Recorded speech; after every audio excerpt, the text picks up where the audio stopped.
Grabando. Vamos a comentar un poco la materia de la clase pasada. Ahí vamos a seguir hablando de Taylor hoy día y vamos a ver unas cuantas aplicaciones. ¿Ya? Bueno, que vimos en la clase anterior, vimos muchas cosas, ¿no es cierto? Vimos esta definición de lo que es ser convergente, uniformemente convergente, o de que una serie de funciones converja uniformemente. ¿No es cierto? Que formalmente es lo que está anotado acá. ¿Se alcanza a ver la pantalla? Sí, estoy compartiendo pantalla. Ya, es que si tengo una sucesión de funciones, digamos, esta va a ser uniformemente convergente cuando, dado un epsilon positivo, ¿no es cierto?, puedo encontrar un n, pero ojo, ese n, y acá es lo que quiero remarcar, ese n no depende de cómo sea x, ¿ya? Eso es lo importante, ¿ya? Da lo mismo cómo sea x, yo puedo encontrar un n que no depende de x, ¿ya? Entonces, ¿cuál es la gracia? Que cuando el índice es mayor o igual que ese n mayúscula que encuentro, entonces esta diferencia entre f sub n de x y f de x, que sería la función límite, ¿ya? Lo que estoy diciendo que converge uniformemente la sucesión de funciones, es más pequeña que epsilon, ¿ya?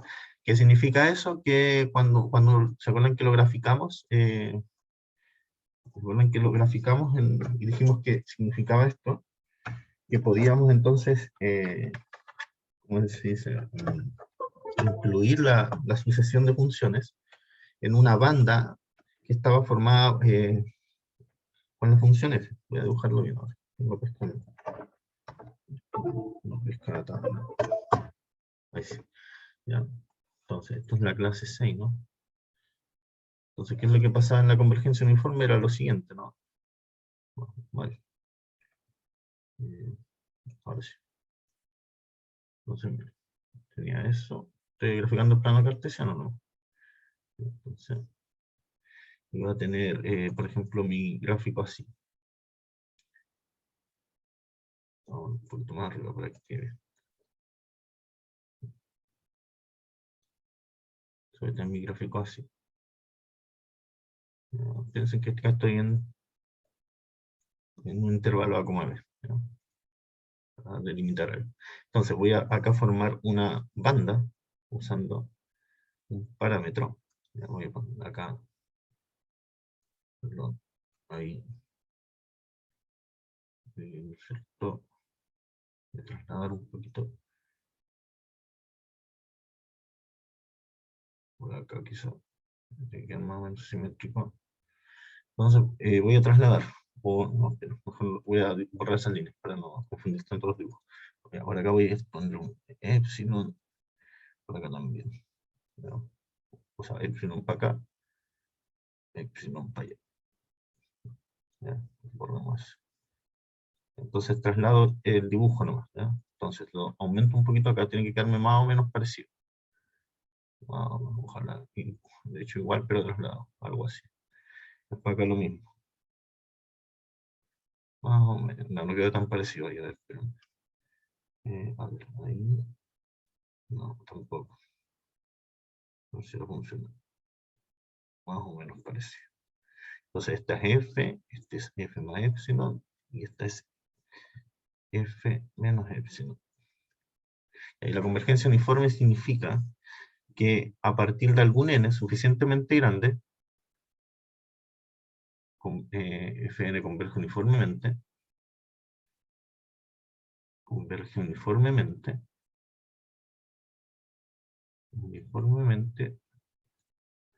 si para n suficientemente grande,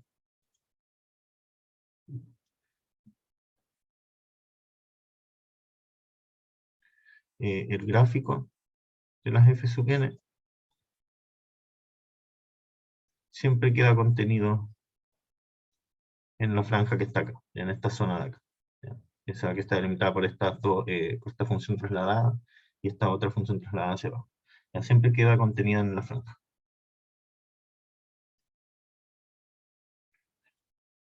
¿Ya? O sea, va a ser siempre algo así, ¿no? Puede cambiar de color. Azul. Por ejemplo, acá la selección de funciones va a quedar algo así. Siempre queda en esa franja. Esta es la f sub n. Sí. Eso significa ser convergente uniformemente, o que converge uniformemente en términos gráficos. ¿Ya? Que siempre las f sub n van a quedar contenidas en esta franja. ¿Ya? Para un n que es suficientemente grande. ¿Sí? Y por eso es que, por ejemplo, esta sucesión de funciones, g sub n de x igual a x a la n, ¿cierto? Con x en 0, 1, no es uniformemente convergente, o no converge uniformemente, ¿no es cierto? Según las grafica, no converge uniformemente.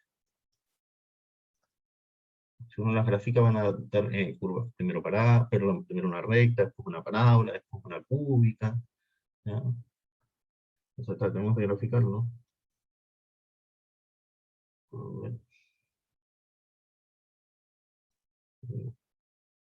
O no, mejor en vez de graficarlo, vamos a usar el dibujo de la clase anterior, la diapositiva.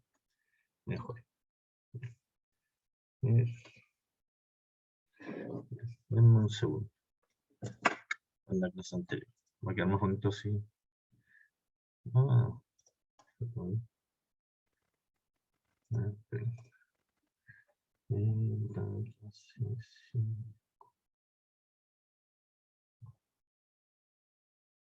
Sí, lo pillamos.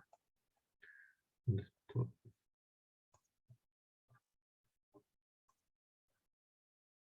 Aquí está.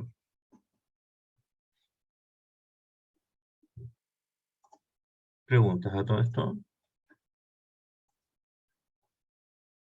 Amor es uno. Amor es uno.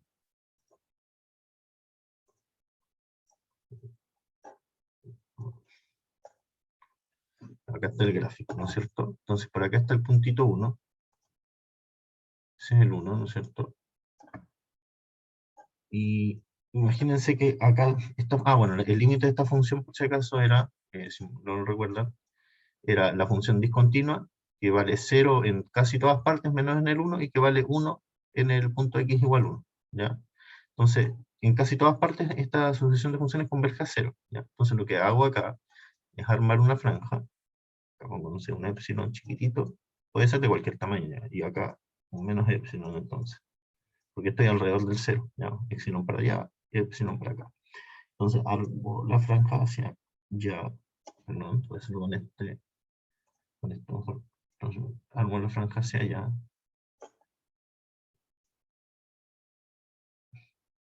¿Ya?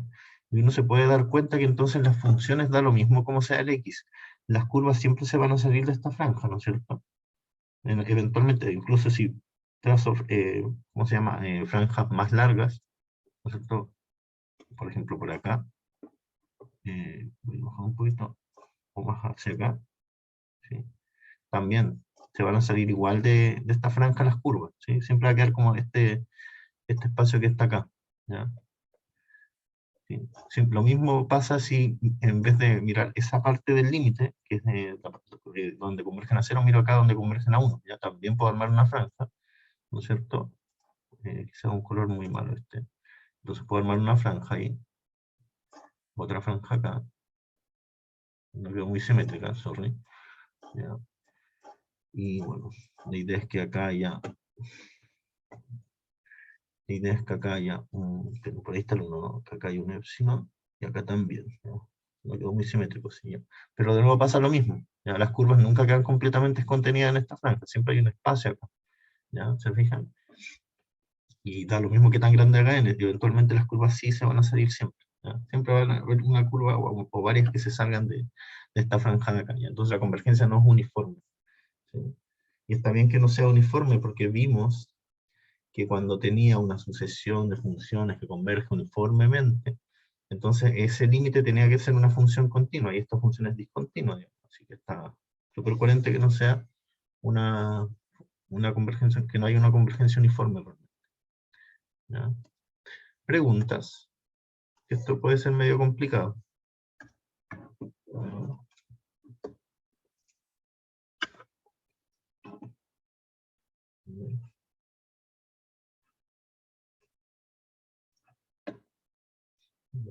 Pasar pantalla completa, por favor. Ya, bueno, y en realidad esto de la convergencia uniforme lo vimos para que se dieran cuenta de que las series de potencias son un poquito especiales, ¿ya? Y tenemos, por ejemplo, un criterio para convergencia uniforme de las sumas parciales de una serie de una serie de funciones, bueno, como decimos, de una serie de funciones, ¿ya? Entonces, por ejemplo, si tengo una sucesión de funciones, ¿ya? Tengo una sucesión de funciones, después lo vamos a aplicar solamente, después se le aplica esto solamente a las series de potencia, ¿ya? Tengo una sucesión de funciones que está uniformemente acotada. ¿A qué me refiero con uniformemente acotada? A que puedo acotarla por unos números, digamos, que se llaman m sub k, pero estos números no dependen de x, por eso digo uniformemente acotada, ¿ya? O sea, esto vale para independiente de cómo sea el x, ¿ya? Y si tengo que la serie de esos números que yo encuentro como cotas converge, entonces la serie de funciones o la sucesión de sumas parciales que, que formo con estas sucesiones de funciones converge uniformemente, ¿ya? Eso es un criterio que se llama el M-test, o el criterio de Weierstrass, que también se le dice, ¿ya? Bueno, lo importante está en que entonces uno puede decir cosas de las series de potencia, ¿ya? ¿Qué puede decir de las series de potencias? Que la serie converge uniformemente, se aplica el M-test, que la serie converge uniformemente, pero ojo, si hay un detalle técnico acá, en cualquier intervalo cerrado, ¿ya? Que está contenido, por ejemplo, en el intervalo de convergencia, ¿sí? Si yo tengo, acuérdense, cuando tengo una serie de potencias, tengo asociado un intervalo de convergencia, ¿no es cierto? Que es donde la serie converge. Fuera de ese intervalo la serie diverge, ¿ya? Cuando yo miro cualquier intervalo cerrado dentro de ese intervalo de convergencia, entonces ahí la convergencia es uniforme, ¿sí? Ese es un detalle técnico, digamos, ¿no? Que es en cualquier intervalo cerrado, que está contenido en el intervalo, digamos, de convergencia, o donde la serie converge, ¿ya?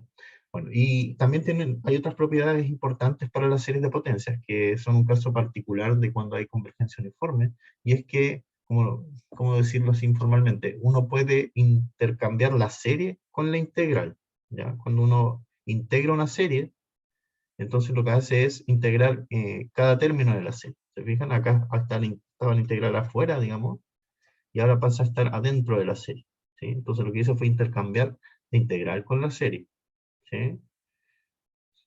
Pero ojo, esto siempre es válido cuando tomo el A y B en un intervalo donde la serie converge. Piensen que el I es el intervalo de convergencia, ¿ya? Si no, no tiene mucho sentido, digamos, ¿no? Y otra cosa más que pasa en las series es que las puedo derivar término a término, ¿ya? Entonces voy a borrar eso, ¿ya? ¿A qué me refiero con eso? Miren, esto es una serie de potencias, ¿cierto? Defino una función X, ¿ya? Que converge en algún intervalo de convergencia, ¿ya? Digamos que tiene el radio de convergencia, ¿sí? Entonces lo que va a ocurrir es que yo puedo derivar dentro del intervalo abierto que está contenido en el intervalo de convergencia, ¿ya? Acá.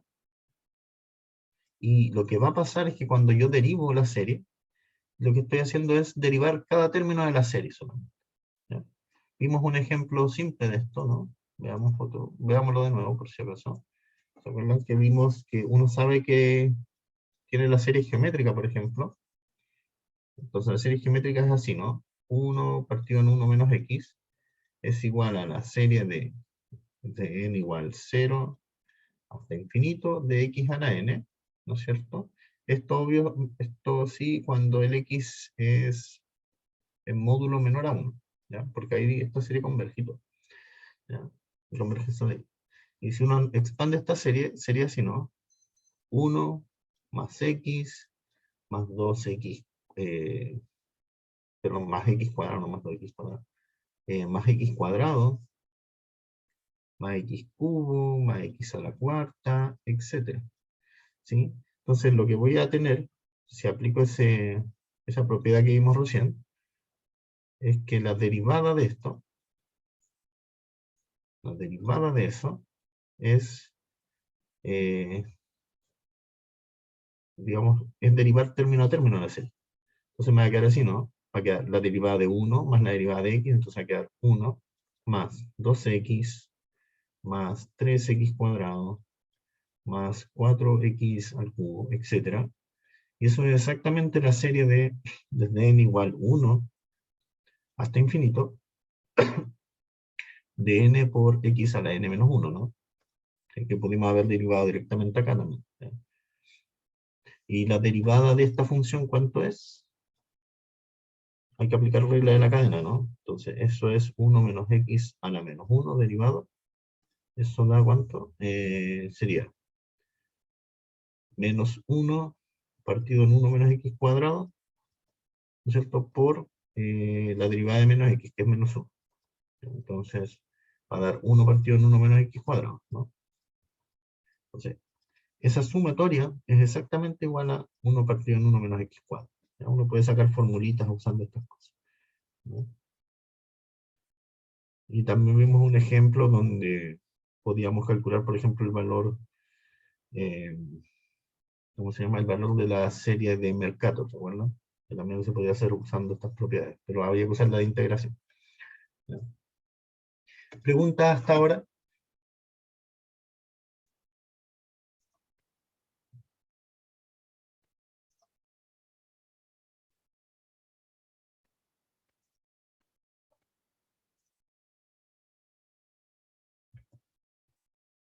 No.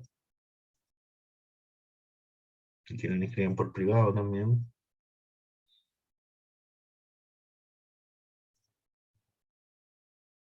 Ok. Ya, entonces lo que quiero que quede claro es que las series de potencias son un caso, digamos, especial, ¿ya? Donde uno puede hablar de convergencia uniforme, donde uno puede tener ciertas propiedades con respecto a la diferenciación y a la integración, ¿ya? O sea, puedo intercambiar la derivada con la serie y la integral con la serie, abajo ciertas condiciones técnicas, ¿no? Que siempre tomen números, por ejemplo, dentro del intervalo de convergencia, cosas de ese estilo. Y la convergencia uniforme, repito, es en cualquier intervalo cerrado que esté contenido en el intervalo de convergencia, ¿no? Es un detallito técnico, porque hay que tenerlo igual en mente, ¿no? Por si acaso lo comento.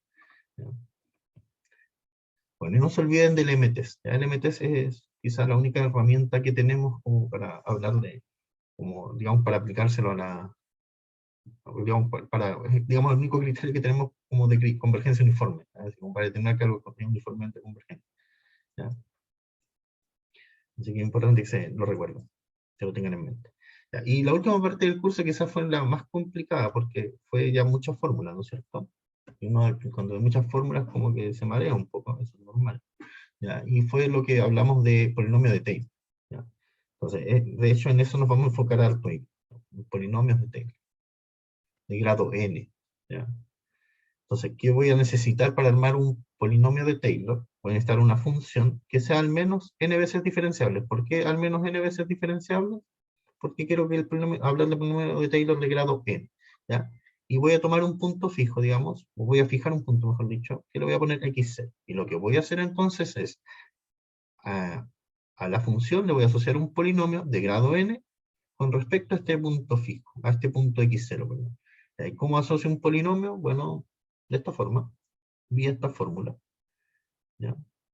Tomo f de x0, ¿no es cierto? Primero, después la primera derivada evaluada en x0, después, perdón, multiplicada por x menos x0, después vendría la segunda derivada, si uno quisiera anotarlo acá, vendría la segunda derivada, dividida ahora en 2 factorial, ¿ya?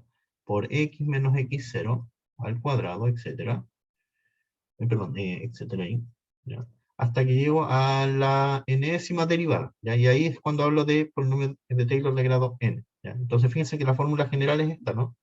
Es la késima derivada evaluada en x0 dividido en k factorial multiplicada por x menos x0 a la k. ¿Ya? No queda otra que aprenderse, ¿ya? O tenerla siempre a mano, ¿ya? Veamos un ejemplo, o de hecho vimos un ejemplo, pero no. Ah, bueno, eh, bueno, y lo que, antes de ver los ejemplos, ¿ah? Ya lo que hablábamos al final de la clase lo vamos a retomar más rato, pero es que cuando yo tengo una función, ¿no es cierto? Entonces yo puedo escribir esa función como la suma de un polinomio de Taylor más un resto. ¿Y qué necesito para eso? Necesito un punto x0, ¿ya? Y necesito que al menos haya n más 1 derivadas, ¿sí? ¿Por qué n más, al menos n más 1 derivadas? Porque el resto se calcula usando la n más unésima derivada, ¿sí? La derivada de orden n más 1. ¿Ya? Después vamos a retomar esta fórmula, ¿ya? Pero lo importante es esto. La función la puedo escribir como un polinomio de Taylor en algún punto x0 más algún resto, ¿ya? Ese resto es lo que a veces se conoce como el error, ¿ya? Fíjense que esta aproximación puede ser muy buena o muy mala, depende de cómo sea el resto. Si el resto vale, no sé, 10.000, entonces la aproximación quizás no es muy buena. Pero si el resto vale 0.1, por ejemplo, entonces la aproximación quizás sí es buena, o al menos decente.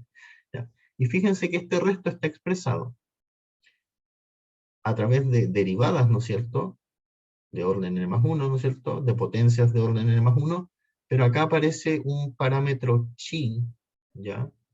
Parámetro chi, así se llama. Y ese parámetro chi lo único que hace es que está entre x0 y x. ¿Sí? El x0 es el punto que fijé para hacer el polinomio de Taylor. ¿Ya? Y el x, digamos, es el otro punto, los otros puntos que quiero describir. Si x vale 1, entonces sería un punto entre x0 y 1. Por ejemplo. ¿Ya? Entonces, es como que en medio conocemos el resto, porque en realidad no sabemos qué es ese chi. ¿Ya? Pero no importa, porque lo que uno va a hacer normalmente es acotar el resto. Ya no calcular, no saberlo explícitamente, porque para eso, o sea, sí lo vamos a ver explícitamente, pero entre comillas, porque va a depender del chi. ¿Ya? Pero en realidad lo vamos a necesitar acotar, así que tampoco es mucho problema no saber cuánto es chi. ¿Ya? Ya nomás vamos a ver ejemplos de eso, así que no se preocupen. ¿Ya? Bueno, polinomios de Taylor de grado 5 para la función seno. ¿Ya? En x0 igual a 0. Vimos hartos ejemplos, ¿no? Vimos que el de grado 5 era, la clase pasada, era este de acá, ¿sí? Por ejemplo. Pero eso se puede generalizar, ¿ya? Por ejemplo, si uno quiere calcular el de grado 5 en x0 igual 0, eso va a dar así, ¿ya? Y no sé si hicieron el ejercicio que les dejé, pero si es que lo hicieron, se habrán dado cuenta, perdón, el de grado 7, ahí está el de grado 5. El de grado 7 sería así, ¿no? Menos x a la 7, partido en 7 factorial. Si hicieron el ejercicio, se habrán dado cuenta que los polinomios de Taylor de la función seno, en este punto x0 igual 0, siempre tienen grado impar. ¿Ya? Por eso acá hay un 2n más 1. ¿Ya? Y de hecho se les puede dar esta fórmula general. Si uno mira con mucho cuidado cómo se comportan las derivadas, ¿ya? Entonces va a llegar a esta fórmula de acá. Ya que si uno la compara con los ejemplos que tenemos, coinciden, ¿no es cierto? Fíjense, cuando k vale, por ejemplo, para n igual 3, esto debiera devolverme este polinomio para n igual 5. Bueno, para n igual 5, esta fórmula debiera devolverme este polinomio, ¿no es cierto? Sería, en k igual 0, vale, ¿cuánto? ¿Cuánto da en k igual 0? Da x, ¿no es cierto? Acá queda 2 por 0, x, después el menos 1 queda a la 0, así que tiene signo positivo. En k igual a 1, ¿vale? ¿Vale cuánto?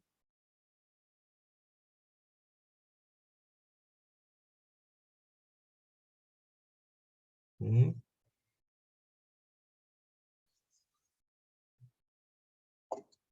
a ver, ¿quién me lo dice?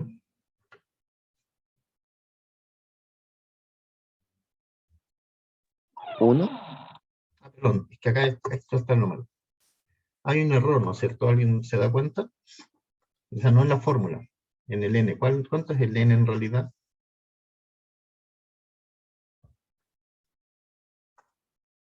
O sea, ¿qué es lo que vale 5?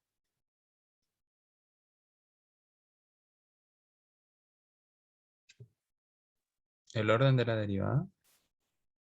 ¿Cuál orden? Ah, El que vale 5 es 2n más 1, ¿no? Porque es el grado, digamos. ¿Sí? ¿Sí? Ya, y eso quiere decir que el n vale ¿cuánto? Si despejo vale 2, ¿no es cierto? Así que si yo quiero aplicar esta fórmula, va a quedar así. Escribámosla directa y después la expandamos. Entonces, el polinomio de grado 5 en el punto 0 de la función x va a ser la suma desde k igual 0 hasta 2 de menos 1 a la k partido en 2k más 1 factorial por x a la 2k más 1. ¿Sí? Estamos escribiendo una sumatoria para algo que en realidad tiene tres términos, ¿no? Cuando k vale 0, va a quedar x, ¿no es cierto? Porque acá va a quedar 1 factorial, eso da 1, así que ya, acá va a quedar 1 también, y acá va a quedar x.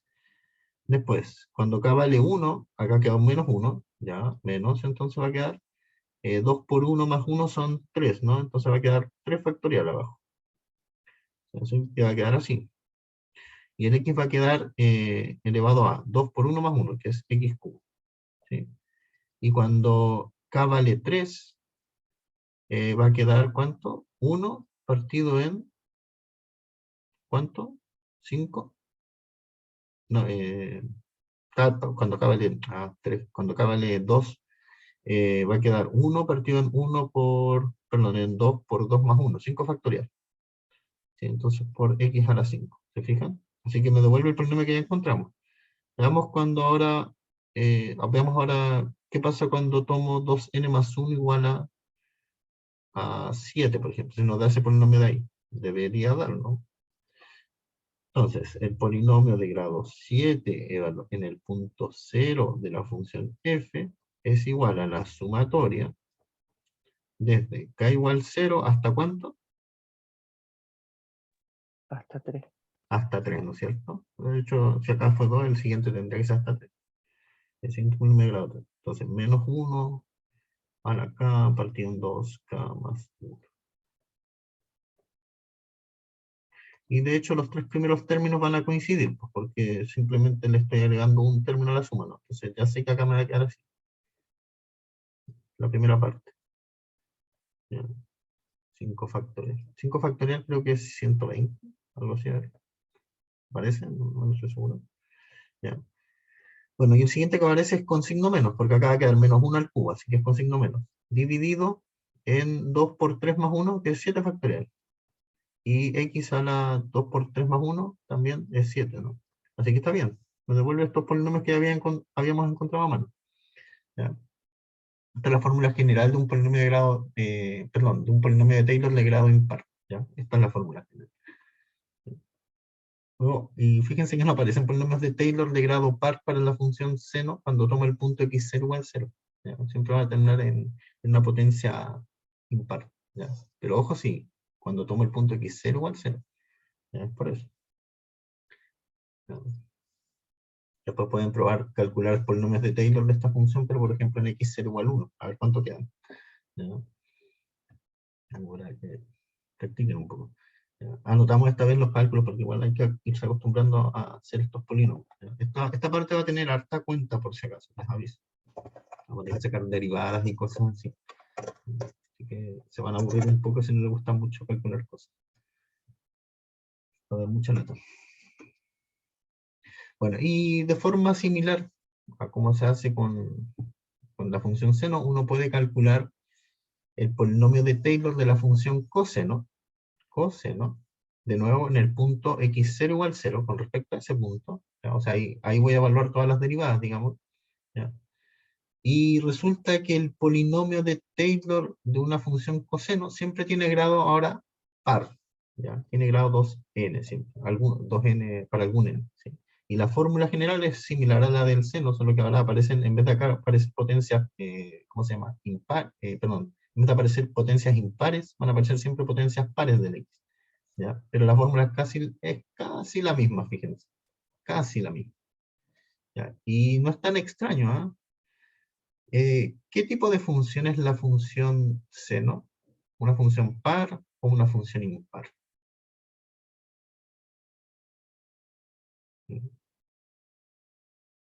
La función seno es par o impar. Bueno, en realidad podría no ser ninguna, pero sí es una de las dos. ¿Ya? ¿Se acuerdan lo que es una función impar? Os lo recuerdo. Me lo vamos a recordar por si acaso, ¿ya? Definición. Una función es par. Vamos a suponer que está definida en algún dominio y todo. Una función f es par. Si f de menos x es igual a f de x, ¿ya? Para todo x en el dominio respectivo, en el que corresponde. ¿ya? Y una función va a ser impar.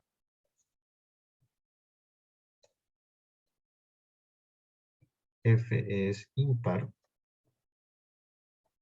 Si f de menos x es menos f de x. Ya tenemos acá donde tenga sentido esta relación, en el dominio de la función. ¿Ya? ¿Qué función par conocen bajo esa definición? Perdón, votaciones, no. Ejemplos de funciones pares, ¿a alguien se le ocurre uno simple? Una función que cumpla que cuando cambio x por menos x, la función queda igual. A ver. Cuadrática. Pero no todas las cuadráticas, ¿no? La x cuadrado. ¿Sí? Ahí sí. Esa sí. X cuadrado, esa es par. En cambio, si tomo x cubo, esa es impar. ¿Ya? ¿Cuál más puede ser par? A ver, tengo otra. Bueno, pero hay dos ahora que sí, que podemos decir que son pares e impares. ¿Ya? Y resulta que la función coseno es una función par. Esta es una de las propiedades de la función coseno.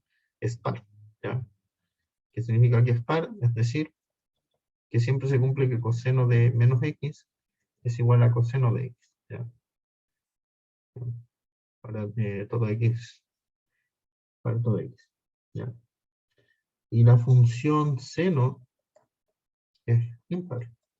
No es que todas las funciones, ojo, no es que las funciones tengan siempre que ser impar o par, pueden no ser de ningún tipo, digamos, ¿ya? Pero en el caso de la función coseno y seno, no se las puede clasificar.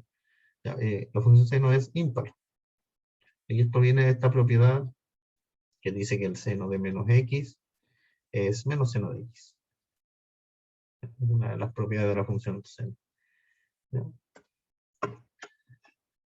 Bueno, y está bien, pues, porque si uno mira, o digamos, esta propiedad es coherente con con los polinomios de Taylor que hay, porque después lo que va a pasar es que vamos a, en vez de usar polinomios, vamos a aproximar esta función por una serie, ¿ya? Pero en esa serie van a aparecer, por ejemplo, en la serie del seno van a aparecer puras potencias impares, y eso está bien, digamos, porque el seno es una función impar, digamos. Entonces, cuando uno cambia el x por menos x, debiera ser un signo negativo, ¿no? Y en el caso de la función coseno, cuando veamos una serie que le vamos a asociar, esa serie va a tener de nuevo puras potencias pares, ¿ya? Y entonces cuando yo cambio el x por el menos x, queda todo igual, ¿ya? Porque las potencias pares no cambian el signo, ¿ya? Así que es todo más o menos coherente, ¿sí?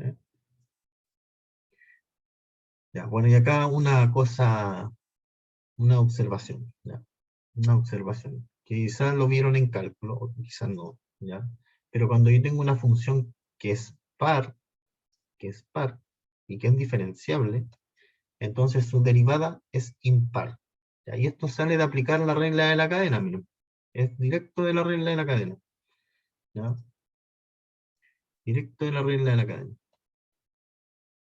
Eso significa ser par, ¿no es cierto? ¿Sí? Si yo derivo en el lado izquierdo, va a quedar la derivada de f evaluada en menos x por la derivada de menos x, que es menos 1. Por eso ese menos de ahí. ¿Ya? Y si yo derivo en el lado derecho, eso es ahí, ¿no es cierto? Y si yo derivo en el lado derecho, simplemente queda f' de x, ¿no es cierto? No dice nada más ahí. ¿Ya? Conclusión, si yo despejo un poquito acá ese menos, es lo que sale ahí, digamos, y queda f' de menos x es igual a menos f' de x. ¿Sí? Y eso quiere decir que la derivada es una función impar. ¿Sí? Entonces fíjense, parto de una función par, derivo y me da una función impar. ¿Ya? ¿Qué pasará si derivo una función impar? Vamos a poner lo dije, estaba hablando mucho.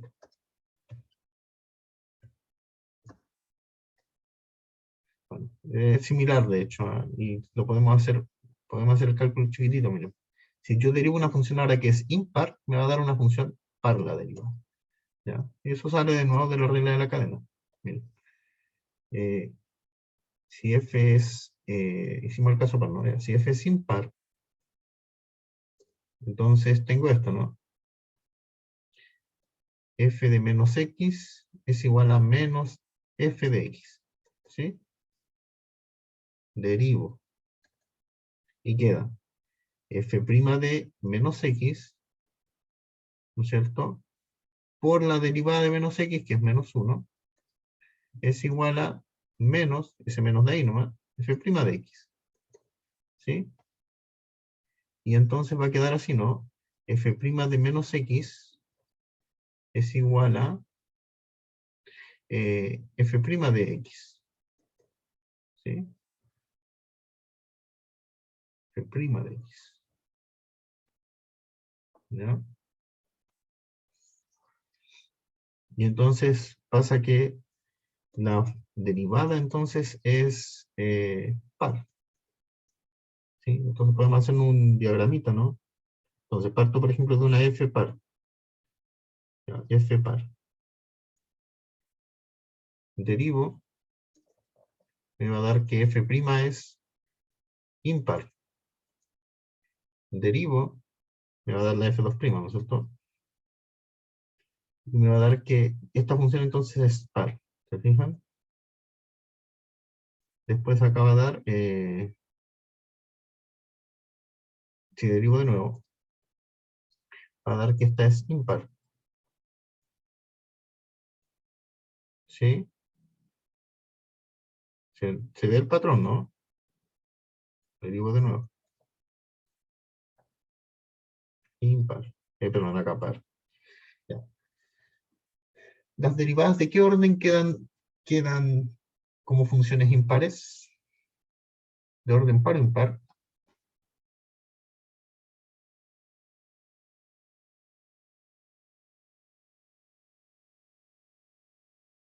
Sí. Entonces quiero decir esto, ¿no? Si f es par, entonces sus derivadas de orden, acá vamos a completar, ¿no? Son funciones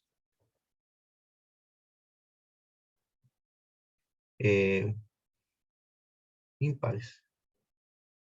O, ¿sí?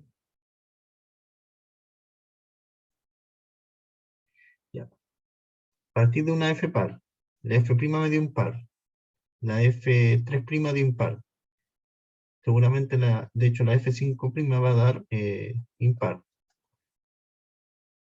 ¿De qué orden son las derivadas que quedan impares? ¿De orden par o impar? Impar. Impar, ¿no es cierto?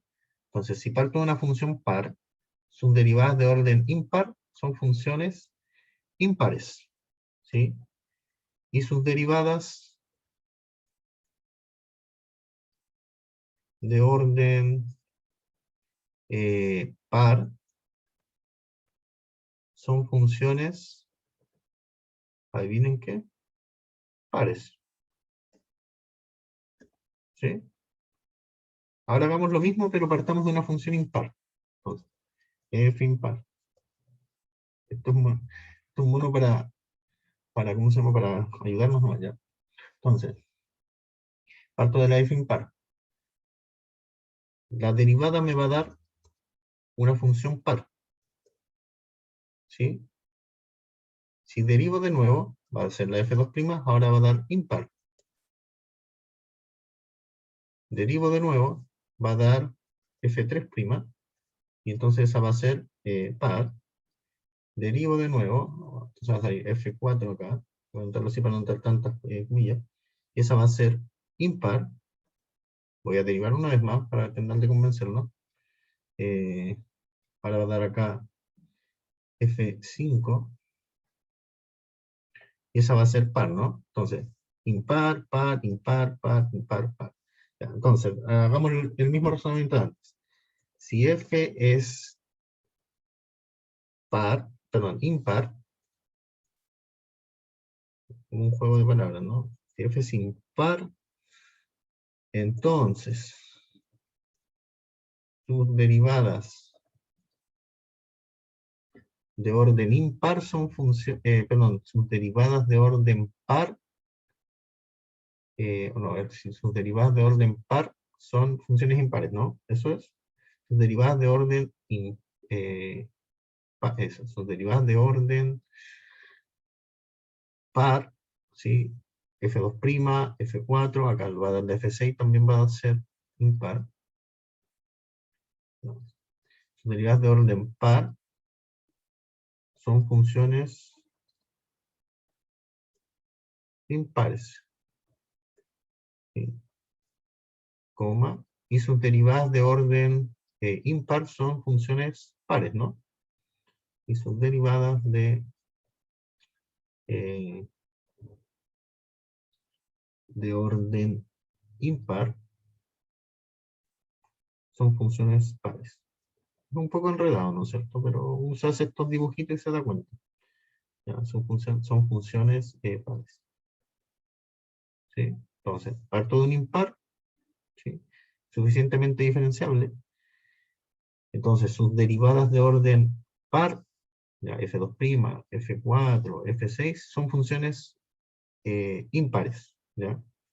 Y sus derivadas de orden impar, F', F3', F5, la quinta derivada, ¿ya? Son funciones pares, ¿sí? Entonces, las derivadas, tratemos de decirlo con alguna frase, las derivadas de orden par de una función impar son funciones impares, ¿sí?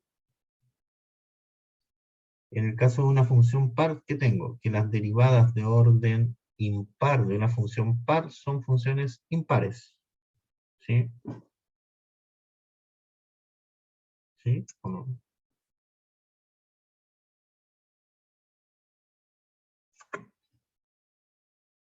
Entonces, hagamos otro cálculo acá. Esto nos va a servir en algún momento. Si f es par y suficientemente diferenciable, ¿qué significa suficientemente diferenciable? Que tenga todas las derivadas que necesite. Suficientemente diferenciable.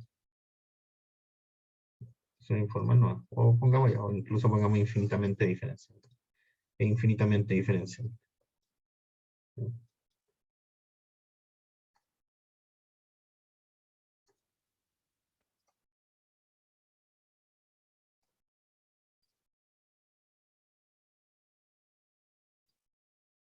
¿Ya? Entonces, ¿cómo eran las... a ver, veamos acá. Si f es par, entonces las derivadas de orden impar son funciones... las derivadas de orden impar son funciones impares, ¿sí? Las derivadas de orden impar son son funciones impares. Entonces, f, digamos orden impar, 2n, es una función impar, ¿sí? ¿No es cierto? Por lo tanto, si alguien no sabe qué estoy haciendo es porque todavía no he dicho por qué lo estoy haciendo. Si yo evalúo ahora en 0, por ejemplo, ¿ya? Eso tiene que ser menos la derivada de orden 2n evaluada en 0, ¿no es cierto? ¿Por qué? ¿Por qué pasa esto?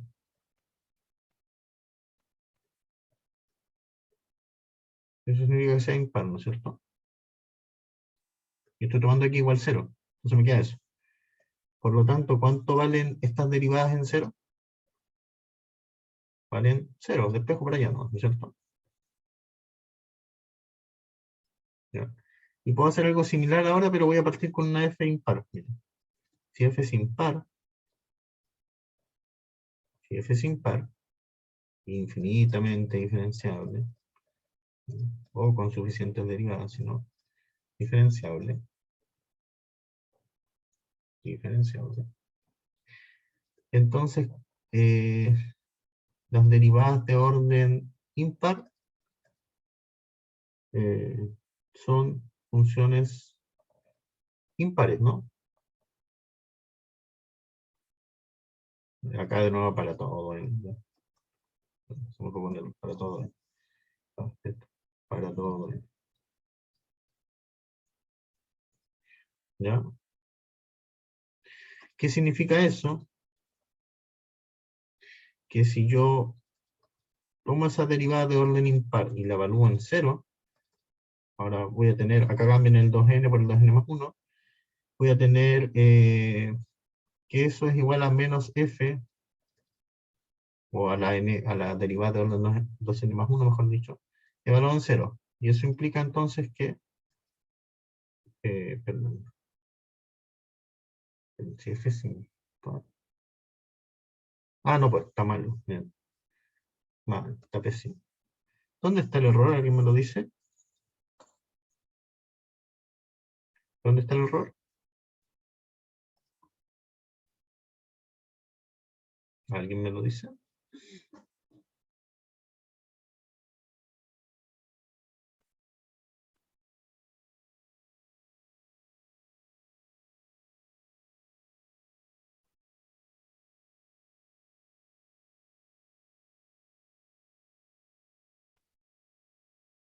De hecho hay un doble error. ¿Dónde está?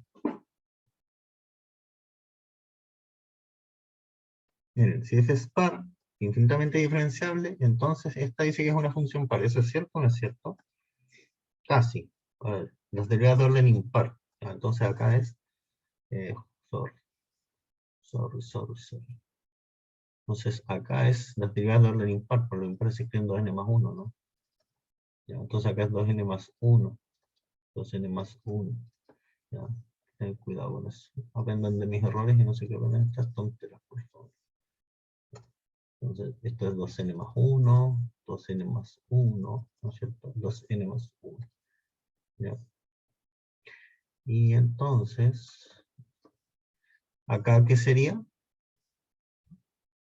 En vez de eso, ¿qué sería? 2n. 2n, ¿no es cierto? Casi, casi. Por eso hay que hacer esto con mucho cuidado. 2n. ¿Ya? Pero en realidad lo que más me importa es que sean impares, ¿ya? Porque es más que nada por cómo van a quedar las derivas. Entonces, las derivas de orden 2n son impares, así que tengo esta relación, ¿no? Y eso implica que las derivadas de orden 2n evaluadas en 0 para una función impar son siempre 0. Pero ojo importante, ¿ah? Es súper importante que acá evalúen 0, ¿sí? Porque así es como puedo despejar y concluir. Si evaluara en otro punto x igual 1, como que no podría decir mucho, porque acá por ejemplo me quedaría un menos 1 y acá un 1, no podría despejar en f de... No podría despejar como despejo acá, ¿ya? Así que por eso es importante que evalúen 0. ¿Ya? Esto en algún momento nos va a servir, ¿ya? Así que recuerden. Si una función es par, sus derivadas de orden impar son funciones impares. ¿Ya? Esas palabras uno lo recuerda mejor. Formulísticamente significa esto, f a la 2, n más 1. ¿Ya? Si f es una función impar, sus derivadas de orden par son funciones impares. ¿Sí? Entonces, las derivadas de orden par de una función impar son funciones impares. Todo igual. Si no, los deducen, ¿no? Si se hacen los diagramas. ¿Ya?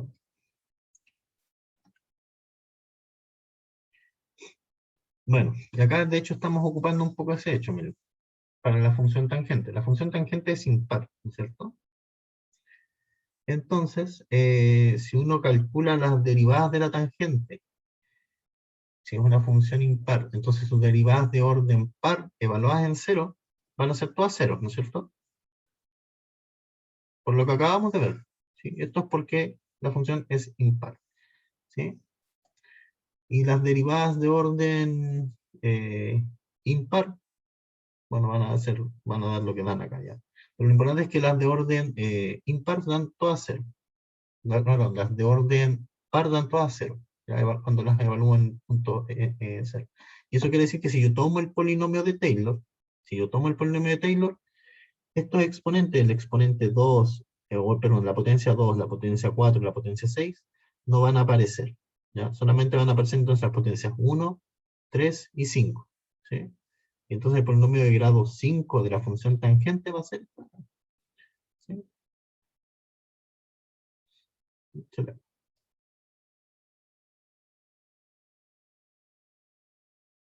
Entonces ahí como está de más.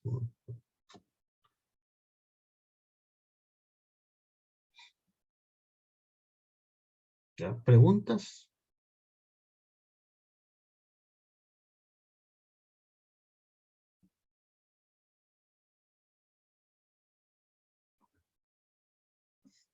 ¿Se entiende por qué se anulan todas estas, no? Lo que estábamos explicando recién. Cuando tengo una función impar, sus derivadas de orden par son impares, y si yo evalúo eso en 0, entonces me va a dar que estas derivadas de orden par en 0 valen todas 0. Y por eso es que va a quedar ese polinomio de ahí. ¿Ya? Repito, ¿alguna pregunta?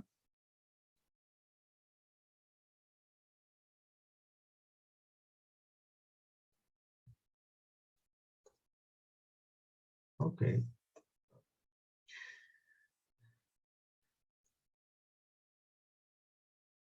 Ya. Y uno puede, con un poquito de esfuerzo, escribir el polinomio de Taylor de la función exponencial, por ejemplo, ¿ya? De la función exponencial en torno a x igual a 0.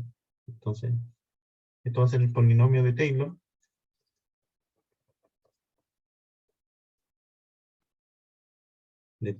en torno a x0 igual a 0. Háganlo después, ya, hay que calcularlo. ¿Ya? X igual a 0, y de grado n.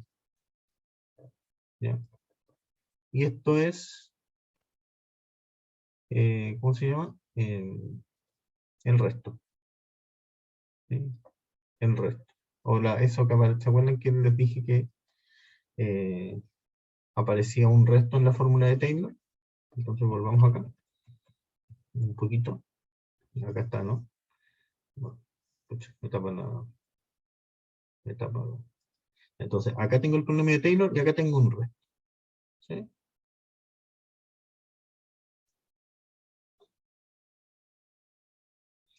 Y ese resto es el que está quedando ahí. ¿Y por qué digo eso? Es más que nada porque vamos a ver una pequeña aplicación. ¿No? Pequeña aplicación, para que no parezca tan abstracto. ¿Y a dónde estamos? Acá. Entonces, uno puede usar esa representación para estimar, por ejemplo, la raíz de esto. ¿Ya? Entonces, ¿cómo quedaría cuando reemplazo, bueno, la raíz de es e elevado a un medio, ¿no? ¿Sí?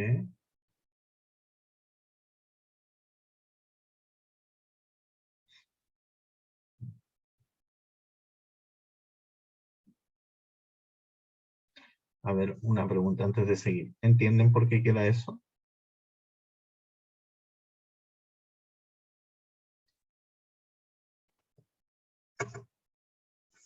No hay que, o lo hacemos.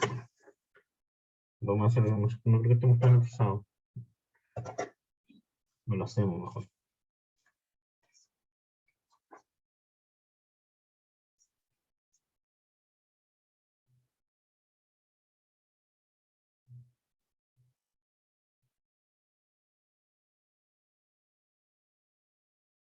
¿Lo hacemos o lo entienden?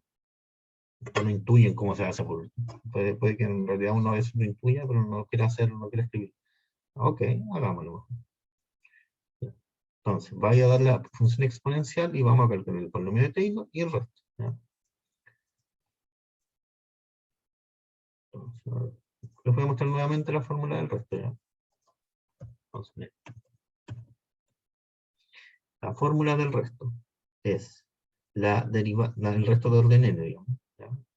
El resto de orden n, digamos. ¿Ya? Va a ser la derivada de orden n más 1 evaluada en algún punto entre 0 y x, entre x0 y x, dividido en n más 1 factorial por x menos x0 a la n más 1. ¿Sí?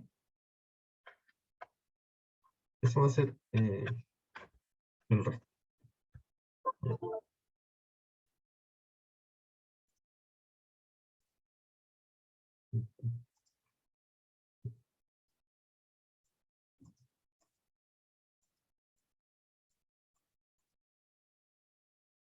Ya.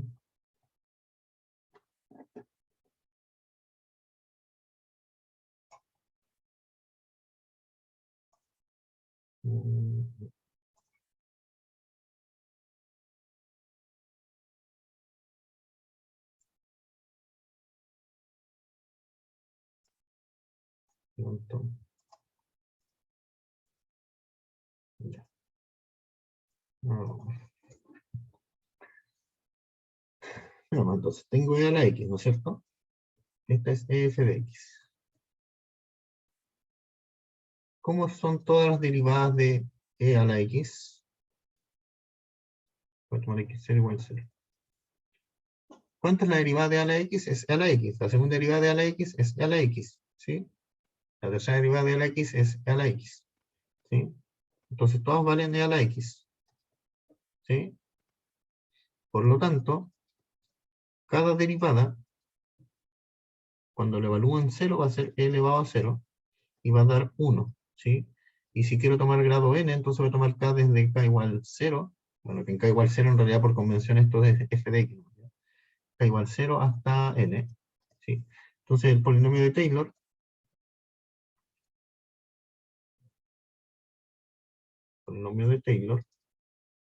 es, ¿cómo se llama?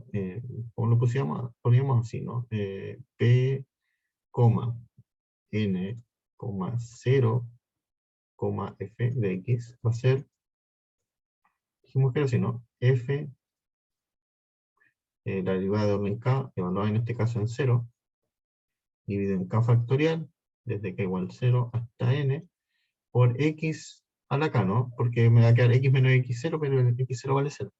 Y si uno expande esa serie, esa suma es así, ¿no? 1 más, ¿cómo se llama? Se fue. 1 más x cuadrado partido en 2 factorial, más x cubo partido en 3 factorial. ¿Sí? Porque todos estos valen acuérdense que todos estos valían 1. ¿Ya? Más x a la n partido en n factorial. ¿Ya? Y el resto, dijimos que era así, ¿no? El resto de orden n, en este caso en 0, de f de x, dijimos que era f a la n más 1, evaluado en algún sí, dividido en n más 1 factorial, por x a la, ¿cómo se llama? Por x a la, ¿cuánto? A la n más 1, ¿no? Ese es el resto. ¿Sí? Entonces veamos. ¿Cuánto es la derivada de orden n más 1? Es e, ¿no es cierto?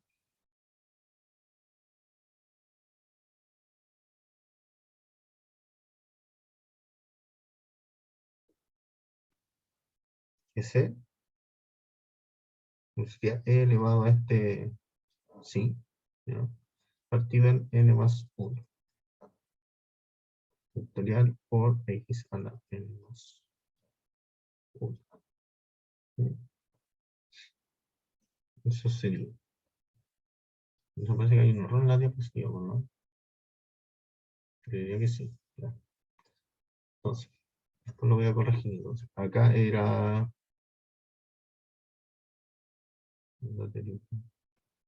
Esto está mal. Acá hay un error. Bien. Ah,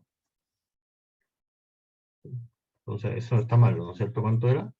Era e elevado a sí. Ah, no, no, no, no, no, no. Está bien. O sea, sí, está bien. O sea, sí está malo, pero no es lo que no pienso, que no. Sí, que eso no fue un detallito. No, no.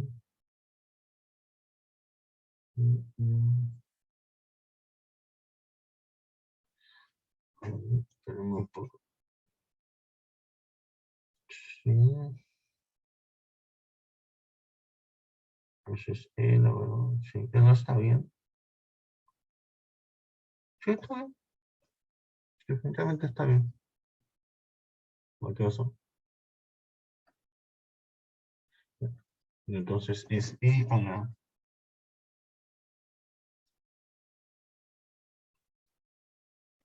Entonces hay un pequeño error ahí, ¿ya? Entonces es E a la C. ¿Se entiende por qué? ¿Se entiende por qué hay un error, no? Estoy haciendo. Pero un poco, algo pasa con el zoom. ¿Se entiende por qué hay un error acá?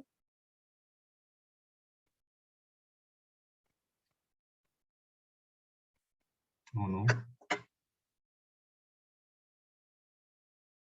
¿Se entiende o no se entiende?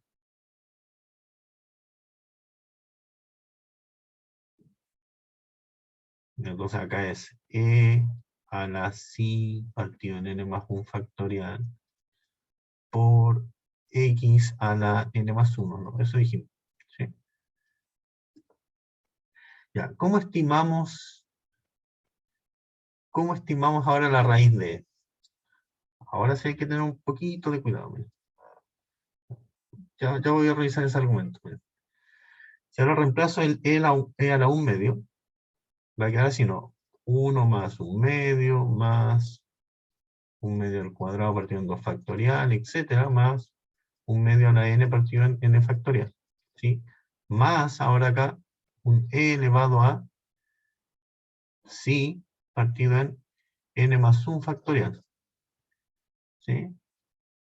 Por 1 medio a la n más 1, ¿sí? Y lo que necesito, lo que me están pidiendo acá es cómo estimo esta raíz con un error menor a 10.4. ¿Cómo haríamos eso?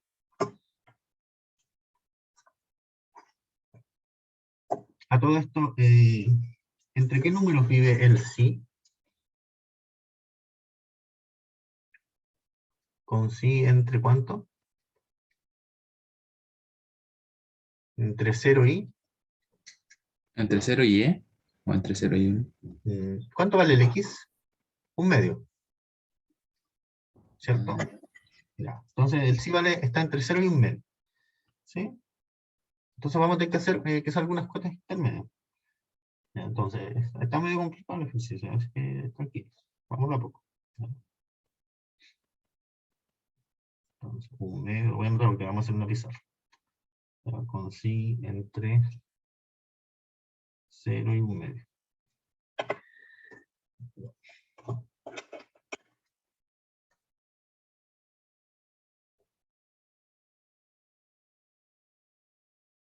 Veamos si resulta.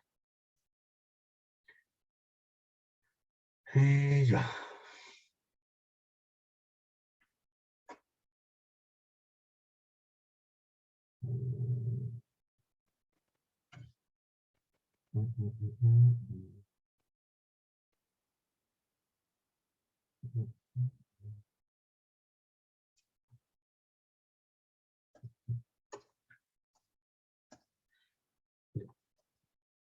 Entonces, el error,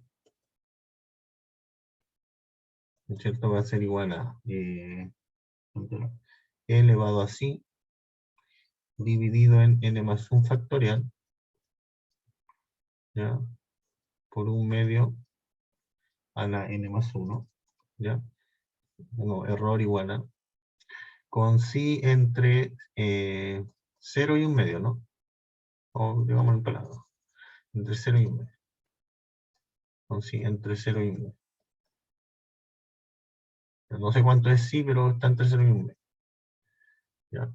Entonces, ¿cómo acoto el error para que sea menor a, pongámosle error, a ver, pongámosle R? Entonces, necesito que R sea menor que 10.4. 10, perdón, 10 elevado a menos 4. ¿Cómo hago eso? A ver. ¿A alguien se le ocurre? Entonces tengo que acotar eso, ¿no?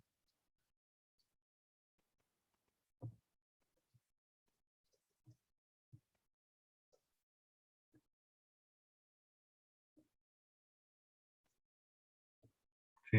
Y bueno, y eso de hecho se puede hacer sin valor absoluto, ¿no? Entonces, E a la sí partido en, acá en un factorial. 2 a la n más 1 por n más 1, ¿no es cierto? Factorial.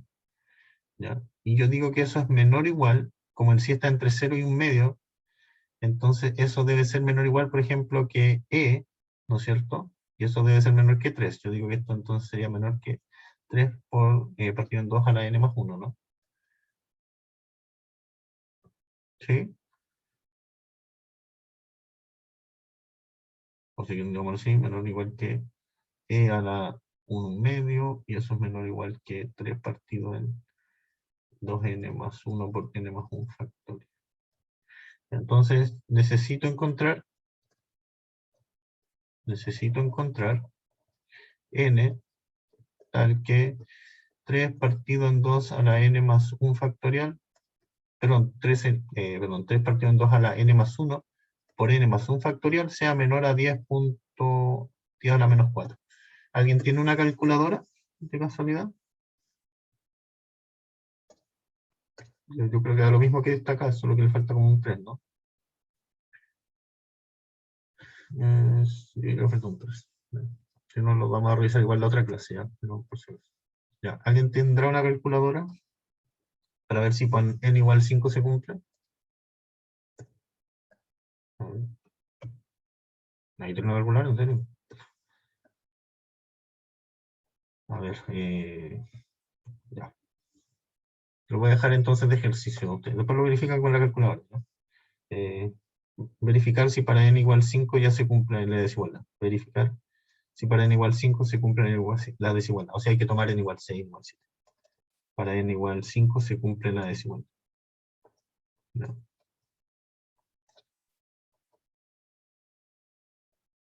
¿No?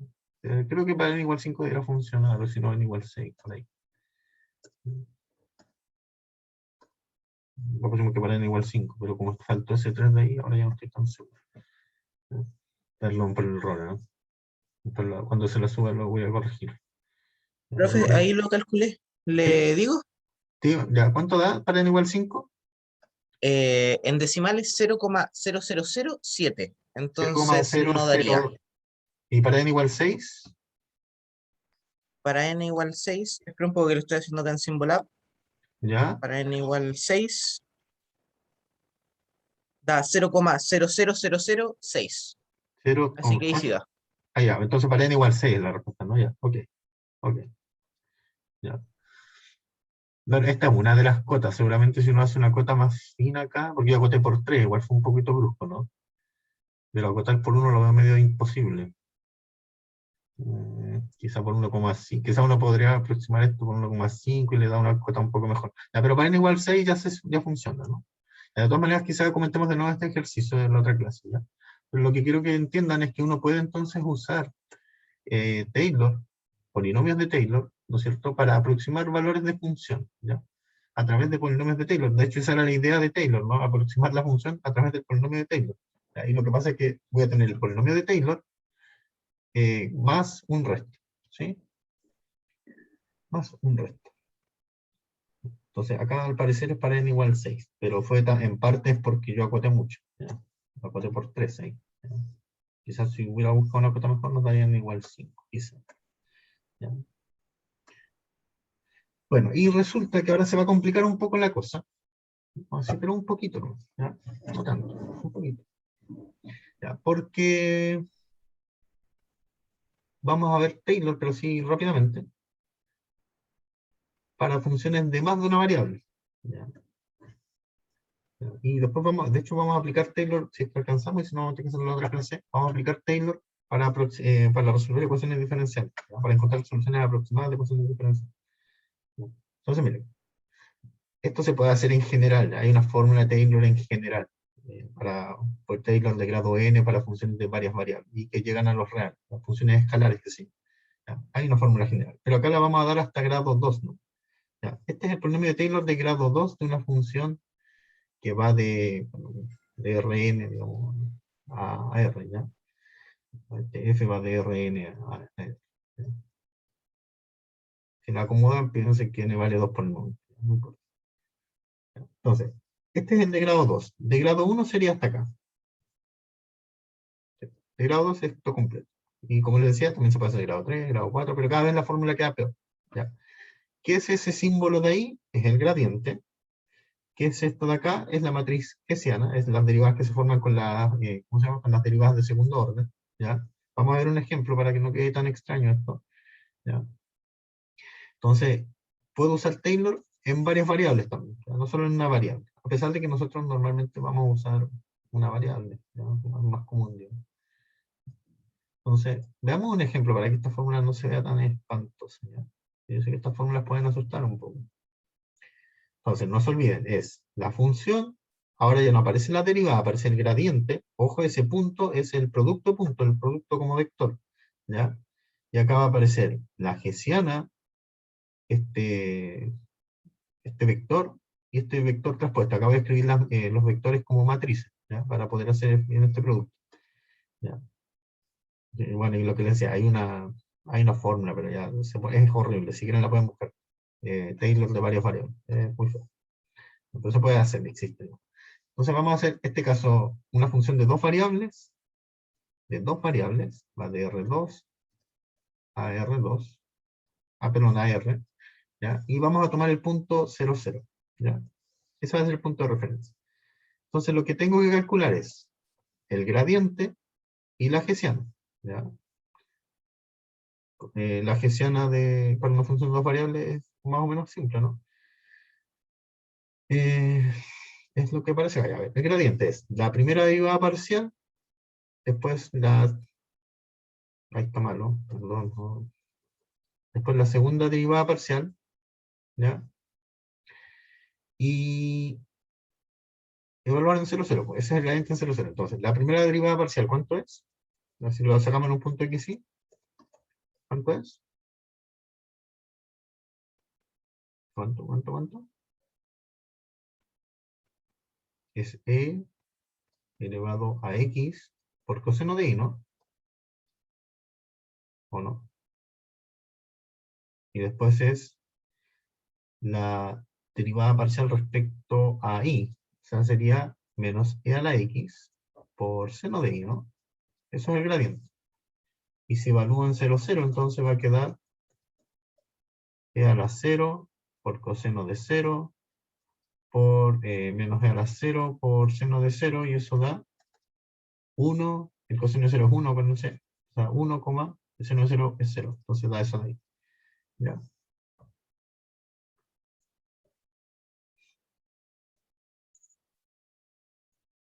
¿Preguntas sobre el cálculo que acabo de hacer?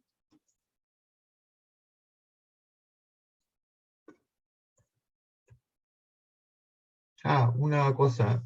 Acá le pedimos que tenga derivadas parciales de segundo orden continuas. ¿Por qué? Porque cuando las derivadas de segundo orden son continuas, entonces las derivadas mixtas coinciden. Yo creo que eso les suena. Hacer eso es lo mismo que hacer eso. ¿Sí? Eso es cuando tengo la hipótesis de que f tiene derivadas de orden 2 continuos. ¿Sí? Es un teorema, ¿no? Creo que se llama el teorema de Schwarz, no estoy seguro, pero es un teorema, ¿ya? De multivariable.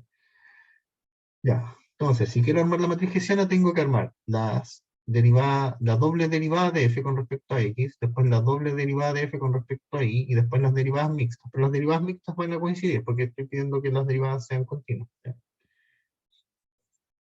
Entonces, derivo nomás, ¿no? Hagámoslo en la pizarra, mejor.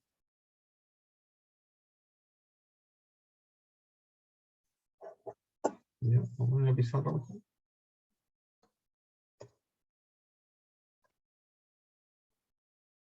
Entonces tengo f de x, y igual a e a la x coseno de y, ¿no es cierto? La voy a derivar una vez. Con respecto a x es e a la x por coseno de y. Con respecto a y es menos e a la x seno de y, ¿no es cierto?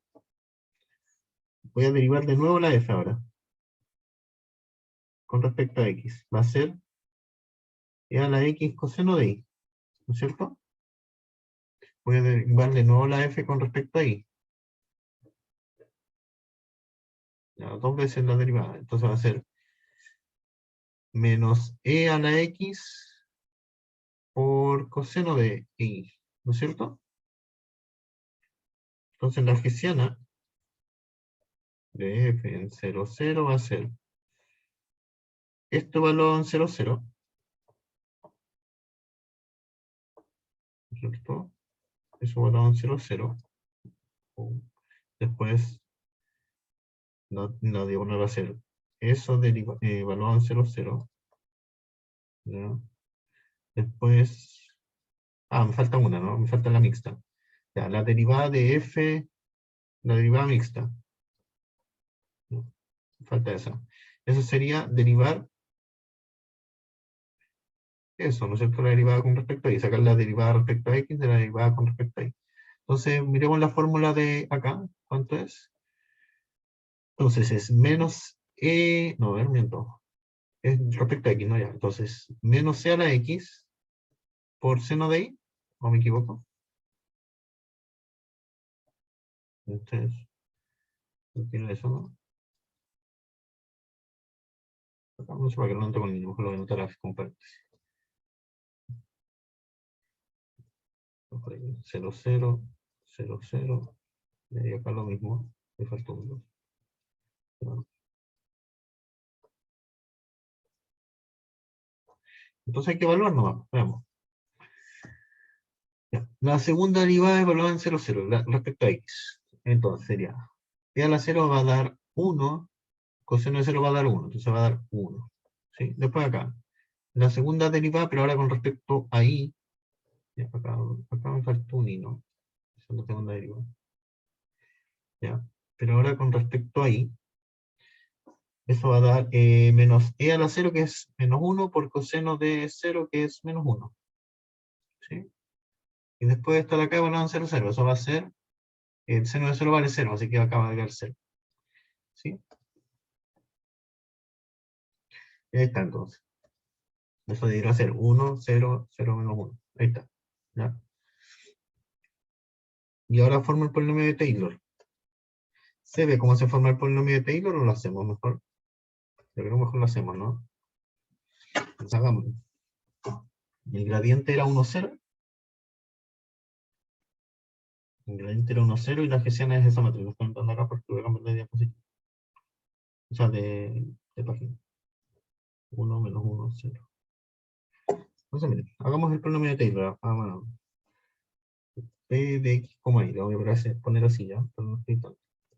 Va a ser f de 0, 0 más el gradiente de f en 0, 0 por,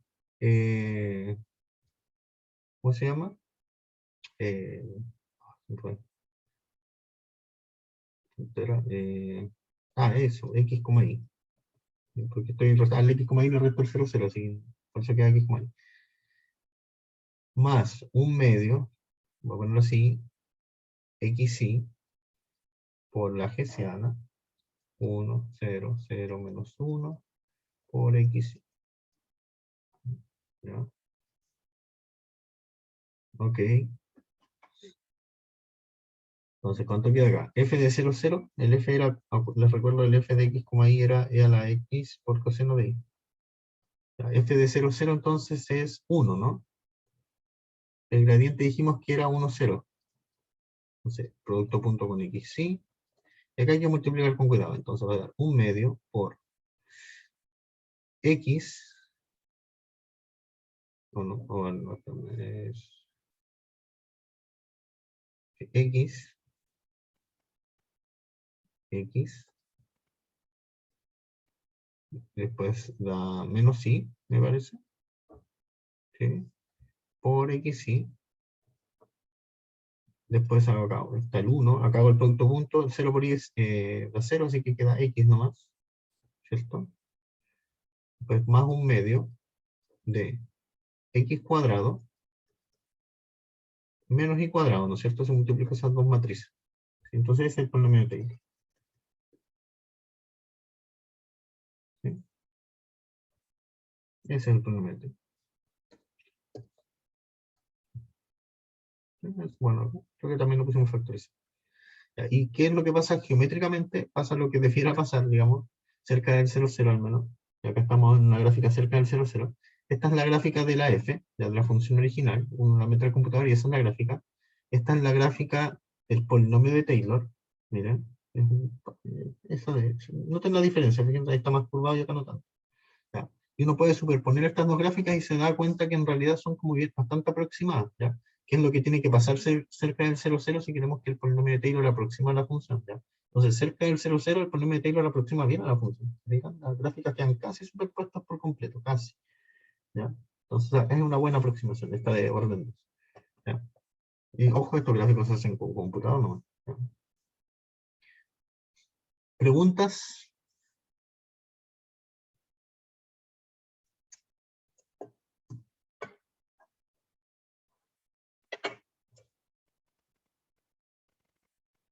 ¿No?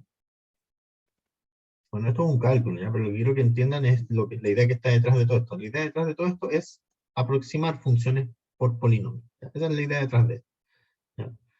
Esto es un polinomio en varias variables, ¿ya? También existe un polinomio en varias variables, por si acaso. De hecho, acá hay uno, ¿ya? Bueno, veamos otra, ¿cómo se llama? Aplicación como de Taylor, o en el espíritu de Taylor, ¿ya?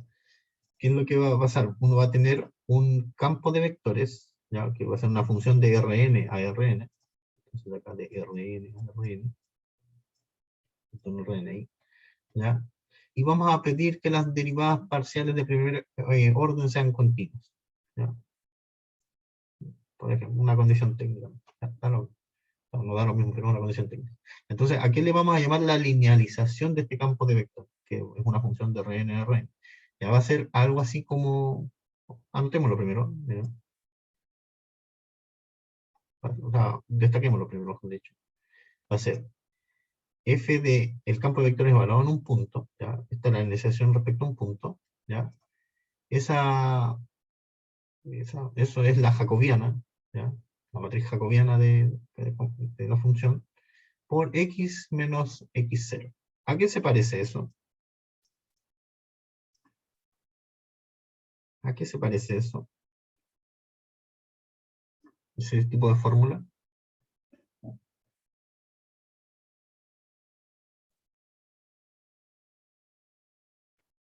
¿Mm? No recuerda nada, miren. La de Taylor, ¿cómo era? Era algo así, ¿no? F de x es aproximadamente f de x0 más f' de x0 por x menos x0. Así era, ¿no es cierto, Taylor? Claro, pero ojo, no es que exactamente el polinomio de Taylor en varias variables, porque en varias variables la función llegaba a R, ¿no es cierto? Y ahora llega a Rn. Pero esto es el mismo espíritu de Taylor. ¿Se fijan? Estoy aproximando este campo de vectores por digámoslo, por una función lineal, ¿ya? Solo que ahora necesito la matriz jacobiana, ¿sí? En vez del gradiente, por ejemplo, ¿ya? Porque ya no tengo una función que llegue a los reales, entonces ocupo la matriz jacobiana, ¿ya? Y esta función lineal es lo que se llama la linealización del campo de vectores, ¿ya? Entonces, para armar la linealización del campo de vectores necesito la matriz jacobiana y un punto, ¿sí? Y lo que va a pasar es que el campo de vectores es aproximadamente su linealización, pero ojo, esto es cerca del punto siempre. Ya siempre estoy pensando que no me voy muy lejos del punto tampoco, ¿ya? Entonces hay que hacer cálculos y después vamos a ver qué pasa, ¿ya? Y de nuevo, hay fórmulas y todo, ¿ya? Pero con esto es suficiente. Esto es como un Taylor de primer orden, ese es como el espíritu, esto es como un Taylor de orden 1. Entonces miren, veamos un ejemplo concreto. Tomemos este campo de vectores, ¿ya? Tomemos este campo de vectores. Y ahí vamos a tomar dos puntitos, x1 y x2, ¿ya?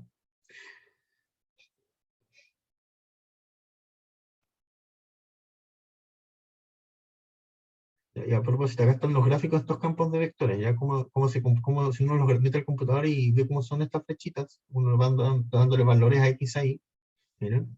Entonces por acá estoy en punto 0,0, ¿no? Entonces acá cerca del 0,0 y cerca del otro punto, ¿cuál era? El 4,6. El 4,6. Fíjense cómo se comportan los vectores. La dirección, estas son las trayectorias que siguen los vectores si uno los dibuja, ¿ya? Una representación gráfica del campo de vectores. ¿Ya? Ya nomás vamos a retomar este dibujo. ¿Ya? Ya nomás. O sea, hagamos los cálculos, la jacobiana. ¿Ya? La jacobiana sería la primera coordenada. Voy a anotar acá lo que era la primera coordenada, porque también se me va a olvidar. Ya, entonces la primera coordenada era 14x menos 2x cuadrado menos x. La segunda coordenada es 16y menos 2y cuadrado menos x. Ya, entonces volvamos. Entonces, F1 era 14x menos 2x cuadrado menos xy. F2 era 16y menos 2y cuadrado menos xy. Entonces hay que derivar el F1 con respecto a x y después con respecto a y. Derivo con respecto a x, queda 14, ¿no es cierto? Acá derivo el 2x cuadrado, me queda menos 4x. El menos xy lo derivo con respecto a x, me queda menos y. ¿Sí? Después derivo esto mismo respecto a y. Entonces, S va a dar 0, S va a dar 0, y acá va a dar menos x. ¿Sí? Ahí tengo la primera, ¿cómo se llama? La primera fila. Ahora derivo la segunda coordenada, la segunda función coordenada respecto a x e y. Respecto a x, estos se van a ir, van a dar 0, y va a quedar solamente menos y. Respecto a y va a quedar 16 menos 4y, y acá va a quedar menos x, ¿cierto? Así que ya, por eso da esa matriz. ¿Sí? Por eso da esa matriz. ¿No hay ninguna pregunta a este cálculo que hice? ¿O sí?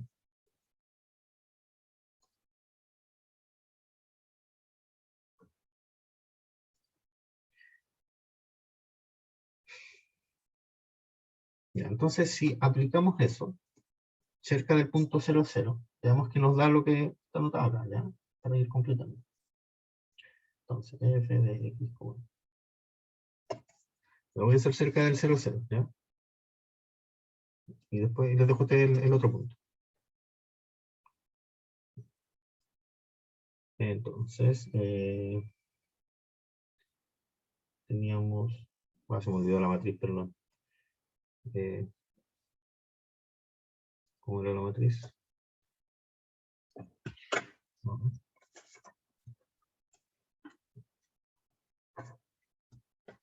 La matriz era 14 menos y, menos x, menos y.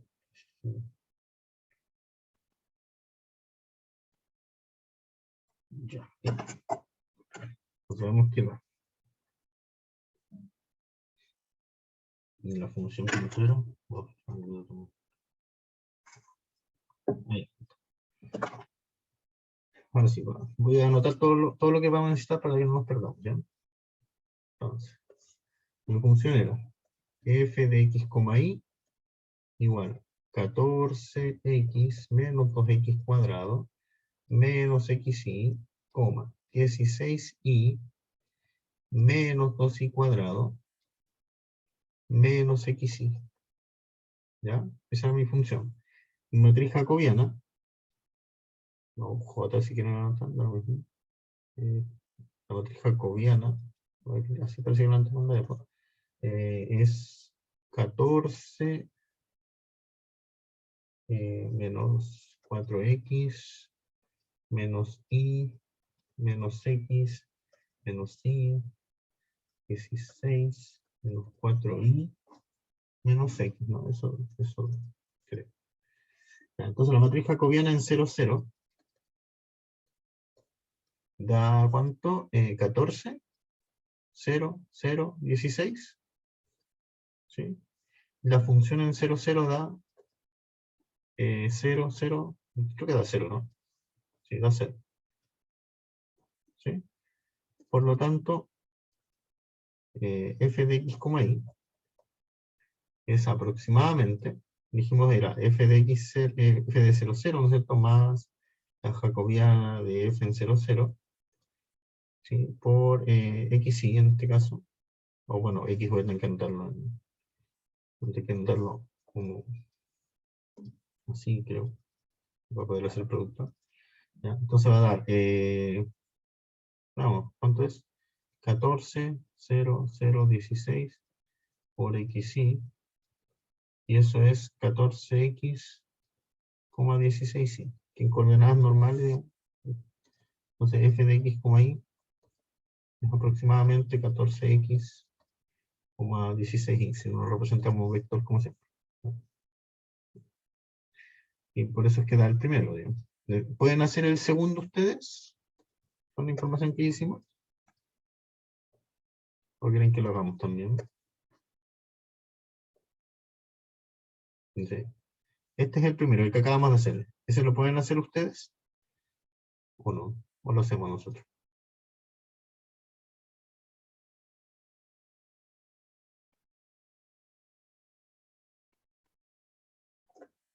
¿Qué dicen? Digan sí, no.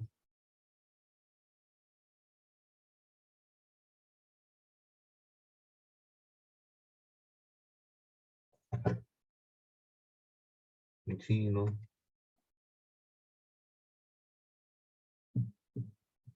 Ya, va a quedar de ejercicio mejor. Sí, ejercicio. Entonces van a tener que sacar la jacobiana, esta de acá, en el punto 4,6, ¿no es cierto? Van a tener que calcular f de 4,6 y ver cuánto queda. ¿Ya? Entonces, vamos a salir un poco del modo pantalla completa, porque quiero que veamos algo en esos dibujos. Entonces, salgamos. Porque le pongo pantalla completa.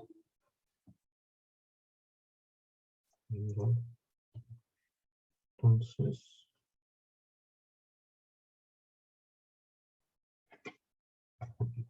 vamos a borrar esto.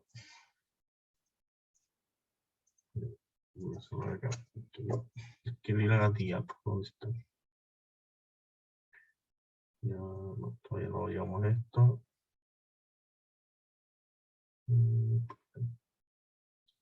Ya. Vamos. Entonces, miren. Este es el campo de vectores original. Si uno dibuja la flechita. Fíjense en las flechitas moradas, en las flechitas azules, qué trayectorias siguen. ¿Ya? Así. ¿Ya? Esas son es el campo de vectores original. ¿Sí? Y lo que hicimos ahora es aproximar ese campo de vectores por algo lineal, ¿ya? Que son estas de acá, una aproximación lineal. Esta 14x,16y y esta función de acá. ¿Ya? Son campos, digamos, son funciones lineales. Son aproximaciones lineales. ¿Ya? Y ahora acá pueden ver las superpuestas. ¿No? Entonces quiero hacer el de zoom esto para que se note. ¿Ya? Entonces, se fijan que hay flechitas como, no sé si a ver, si hice suficiente zoom. ¿Ya? Cerca del 0, 0, ¿eh? Entonces fíjense que, ¿dónde estamos? 0, ahí está el 0, y por acá está el 0. Entonces fíjense cómo se comporta la linealización. Como que incluso como quedan medio superpuestas, ¿no? De hecho acá están superpuestos los gráficos, y se dan cuenta como que casi ni se nota, porque como que hay que mirarlo con mucho cuidado para darse cuenta. ¿Sí? Porque, de hecho, si no hubiéramos hecho zonas, quizás no se hubieran dado cuenta, no sé. ¿Ya? Pero fíjense cómo están las flechitas, se comportan casi con las mismas trayectorias. ¿Ya? Entonces una flechita, estas las moradas eran las originales, en esta zona. Entonces estas aproximadas se comportan casi igual, siguen casi las mismas trayectorias. ¿Ya? Lo mismo acá. ¿Ya? Si ustedes miran acá las flechitas, por ejemplo, fíjense en esa. Esto de acá, no sé. ¿Ya? O esa de ahí, como que ni se nota casi. O esa de ahí. ¿Ya? Esto es cerca del punto 4,6, sí, ¿ya? Entonces, esto es cerca del punto 4,6, miren. 4 y 6, ¿ya? Entonces, cerca del punto 4,6, las flechitas, digamos, las aproximaciones lineales, las flechitas que salen de la aproximación lineal, se comportan más o menos como las flechitas que aparecían en el campo de vectores original. ¿Se fijan ahí? Se comportan casi igual, siguen casi las mismas trayectorias. Y eso quiere decir que esta aproximación es buena en sí, ¿ya? Gráficamente es buena. ¿Ya? Uno tiene flechitas que siguen más o menos las mismas trayectorias que el campo de vectores original. ¿Ya? Entonces, la idea de aproximar cosas por algo lineal funciona, por lo menos en este caso. ¿Ya? ¿Cómo estamos de tiempo? ¿Cómo que terminamos la otra clase? ¿Se entiende? A ver, ¿le encuentran sentido a que se llame, a que estemos hablando de aproximar, ¿no es cierto? Y eso aproxima realmente, cuando uno mira gráficamente, aproxima, ¿no? Tiene al menos sentido, creo yo. ¿Ya? Bueno, eso es la linealización de un campo de vectores. ¿Ya? No se olviden de esta formulita. El campo de vectores evaluado en x0 más la jacobiana multiplicada por x menos x0. ¿Sí? Es como un Taylor de primer orden. ¿Ya? Y la idea está en que uno saca campos de vectores, ¿ya? Y cerca de los puntos, digamos, las trayectorias son parecidas. ¿Ya? Las trayectorias de las flechitas son más o menos parecidas a las del campo de vectores original, a las flechitas que aparecían en el campo de vectores original. ¿Ya? Está bueno, eso funciona un campo de vectores por algo lineal. ¿Ya? ¿Preguntas hasta ahora? No, profe, todo claro. ¿No? Ok. Ya, nos vamos a olvidar por un rato de esto de varias variables. ¿Ya? Esto, más que nada como para que vean que se puede hacer más de una variable. Y vamos a volver al caso de una variable.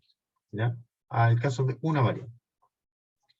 ¿Ya? Entonces, de nuevo, voy a tomar una función suficientemente diferenciable, y en este caso suficientemente diferenciable va a significar infinitamente diferenciable, y es porque voy a tener infinitas derivadas que calcular. ¿Ya? Y entonces uno va a hablar de la serie de Taylor.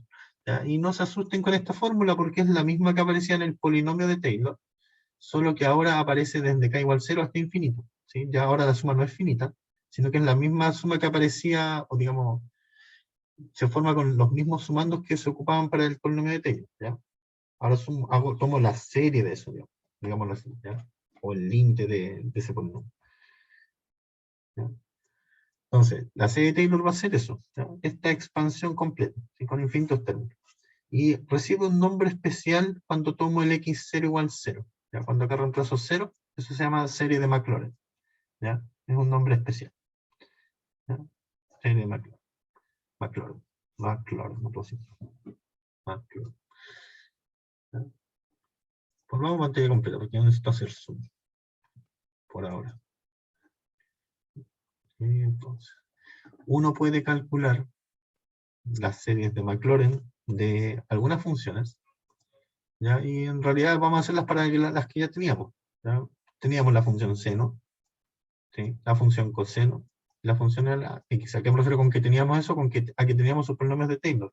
¿Sí? ¿Se acuerdan que acá el polinomio de Taylor era hasta n? Acá el polinomio de Taylor era hasta n. Acá el polinomio de Taylor era hasta n, ¿no es cierto? Pero ahora lo que yo estoy haciendo es tomar esos mismos sumandos que aparecen en el polinomio de Taylor y formo la serie con esos sumandos, ¿sí? Y por eso que ahora queda hasta infinito. Así que por eso estoy tan seguro que esa es la serie de Maclaurin, ¿sí? ¿Ya? Porque estos eran los polinomios de Taylor, pero centrados en cuando tomaba x0 igual 0. Así que esta es la serie de Maclaurin. Si no quisiera tomarla en un punto arbitrario, bueno, tendría que calcular la mano, ¿no? ¿Ya? Y ver cómo es el término general, ¿sí? Así que estas son las series de Maclaurin de seno, coseno y a la x.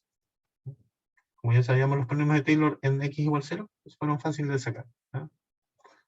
O sea, de hecho no tenemos que hacer nada casi. ¿Ya? Y una pregunta que uno se puede hacer, porque pasa lo siguiente, si ustedes lo piensan un poquito. Pasa esto, miren. Pasa esto. La primera vez que lo estudié lo encontré un poco extraño, pero después lo fui entendiendo un poco. Uno toma una función, ¿no es cierto? Y se arma una serie de Taylor.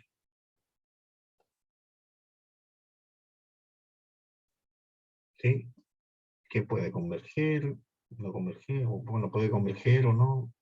Puede converger algo, digamos, si converge va a converger algo. Y la pregunta es si esa serie de Taylor, converger algo, eso, ya. La pregunta es si esa serie de Taylor en realidad, cuando converge, convergerá a la función original. O sea, me dieron la función f, yo le armé la serie de Taylor, y uno dice, ya, ok, esa serie de Taylor representará la función original, me dará la función original cuando converge, o no.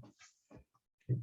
Y pasa que en realidad no siempre ocurre eso. ¿Sí? A veces uno tiene una función, arma la serie de Taylor, y cuando ve la serie de Taylor, por ejemplo, la serie de Taylor converge no sé, a 0. ¿Ya? O algo que no es f. ¿Ya? Entonces, bajo ciertas condiciones, la serie de Taylor me recupera la función. ¿A qué me refiero con me recupera la función? A que puedo representar la función como su serie de Taylor. ¿Ya? Pero bajo cierta condición, que es la que vamos a comentar ahora. ¿Ya? Pero quiero que tengan claro eso. Dada una función f, yo puedo armar la serie de Taylor, y esa serie de Taylor en principio puede o no converger a la función f. ¿ya? Y ahora vamos a decir cuándo converja la función esta, la función original. ¿Ya? Y cuando converja la función original, entonces va a querer decir que la función original la puedo escribir como una serie de potencias. ¿Sí? Y para eso tenemos que recordar la fórmula de Taylor, el teorema de Taylor que le pusimos, creo. ¿Dónde está? Por acá. Entonces miren la fórmula, el teorema de Taylor. Dice, la función es el polinomio más un resto, ¿sí? Y yo quiero que la función sea igual al límite cuando n tiende a infinito, el polinomio de Taylor, ¿no es cierto? Eso quiero yo, porque digamos, la serie de Taylor en el fondo es el límite del polinomio de Taylor, ¿no? O sea, es la serie formada por los términos que aparecen acá, ¿no? La serie de Taylor es eso, ¿sí? Desde k igual 0 hasta infinito, ¿no? Entonces, ¿qué tiene que pasar con el resto para que f de x sea igual al límite del polinomio de Taylor? ¿Qué tiene que pasar con el resto? Porque en principio le estoy aplicando límite a dos lados. Vamos a pensarlo así. En principio le estoy aplicando límite a dos lados.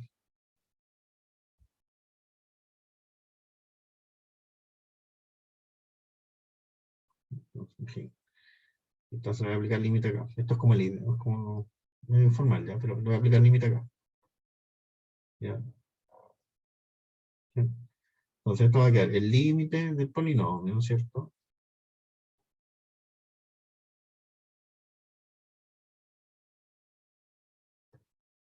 Parece que las series de potencia siempre convergen en al menos un punto. ¿Ya? Más el límite del resto, ¿no es cierto? Y yo quiero que esto no esté, porque quiero que este límite sea igual a la función. Bueno, acabo de hacer el f de x, ¿no? ¿Cuánto tiene que valer esto entonces? Para que f de x sea igual a 0, ¿no es cierto? Entonces esa es la condición para que la serie de Taylor converja a la función original, que el resto tienda a 0. ¿Sí? Esa es la condición. ¿Dónde está? Ya, ¿sí? Entonces, ¿cuándo la serie de Taylor de una función converge a la función? Cuando el resto tiende a 0. ¿Sí? Y entonces lo que uno hace normalmente es estimar el resto, ¿ya? Por desigualdades, etcétera, y ver que converge a la y ver si ese resto da o no 0. ¿Ya? Si ese resto tiende a 0, pero no es que de 0, es que tiende a 0, que su límite sea 0. ¿Ya? Entonces, repito, la serie de Taylor converge a la función si el resto tiende a 0, tiene límite 0. ¿Ya? Entonces, veamos la serie de Maclaurin, ya vamos a entrar en 0, de la función seno. Es esa de ahí. ¿Ya? Uno puede calcular el radio de convergencia de esta función, y ese radio de convergencia es infinito. Lo hacen con las fórmulas que ya vimos antes. ¿Ya? Ese radio de convergencia es infinito. Esta serie converge, la serie de Taylor, converge para todo X. ¿Ya? El radio de convergencia infinito. Se lo calculan después. Pero ahora calculemos el resto. ¿Ya? Les recuerdo el resto. El resto era, pongamos acá, ahí, era así, ¿no? En el punto x0 de f era la derivada de orden n más 1 dividido en n más 1 factorial, evaluado en algún punto chi, perdón, por x menos x0 a la n más 1. Ya, y alguien se puede estar confundiendo acá por qué pongo resto 2n más 1. Y es porque los polinomios de Taylor, de la función seno, tienen, acuérdense siempre, orden, ¿cómo se llama? Perdón, no orden, grado impar. ¿Ya? Por eso es que iba un 2n más 1. ¿Ya? Entonces acá sería, si pongo así, 2n más 1, sería 2n más 1, y acá quedaría 2n más 2 entonces. ¿Sí? Por eso es que ahí hay un 2n más 2. Acá también un 2n más 2. Y acá un 2n más 2. ¿Ya? Por eso ahí queda un 2n más 2. ¿Ya? Es porque los polinomios de Taylor tienen siempre grado impar para la función seno cuando tomo ojo así, el punto x0 igual 0. ¿Ya? Eso sí, es un detallito, es importante. Y lo que voy a hacer entonces es estimar este resto. Miren, la derivada de la función seno es así, ¿no? Es coseno Después derivo dos veces. Derivo una vez más, perdón, es menos seno. Derivo una vez más. ¿Es cuánto? Menos coseno, me parece. Ya, la cosa está en que va alternando entre coseno y seno con que salga un menos uno por ahí, ¿sí? Entonces lo que yo estoy seguro es que una derivada de cualquier orden acá, ¿ya? Evaluar un punto chi, siempre está acotada por 1, ¿no es cierto? Porque el seno y el coseno están acotadas en módulo por 1, ¿sí? Así que si uno mira acá, uno quisiera hacer desigualdad, o sea, perdón, quisiera calcular quisiera estimar este resto. Entonces acá primero acota esta derivada, esta derivada por 1, ¿sí? Acá me falta un, perdón, me falta un x a la 2n más 2, ¿ya? Entonces, va a quedar 1 partido en 2n más 2 por x a la 2n más 2, ¿sí? En módulo. O sea, ese es sin módulo, ¿ya? Y por eso queda eso de acá, ¿ya? Que es lo mismo que está ahí, solo que cuando hago como una fracción. Ahora bien, eso de ahí converge a cero, o no converge a cero.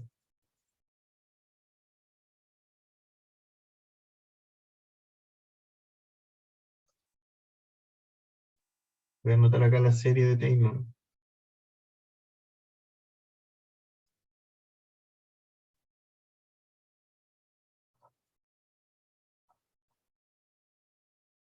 Ya, esa es la serie de Taylor. Voy a anotar algo más acá. Para el X fijo, piensen en esto. El término general de esta serie es así, ¿no? Si el X está fijo.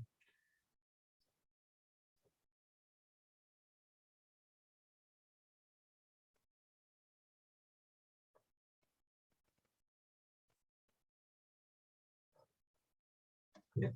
Voy a anotar algo más acá. B sub k más 1 es algo así, ¿no?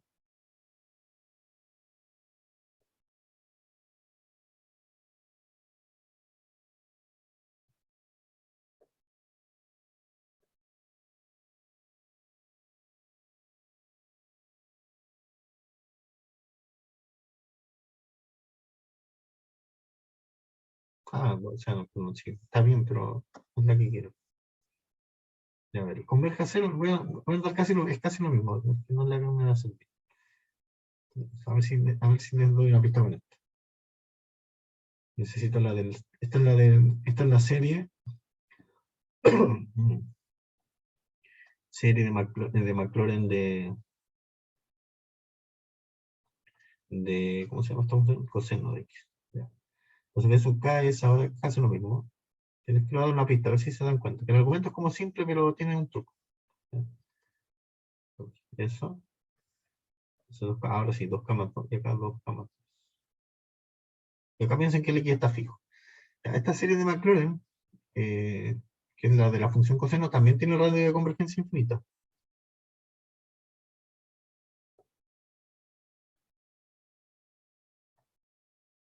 Así que converge para todo X. Eso lo pueden chequear después. Pregunta, ¿a cuánto tiende este término si esa serie converge para el X fijo? Converge absolutamente, de hecho.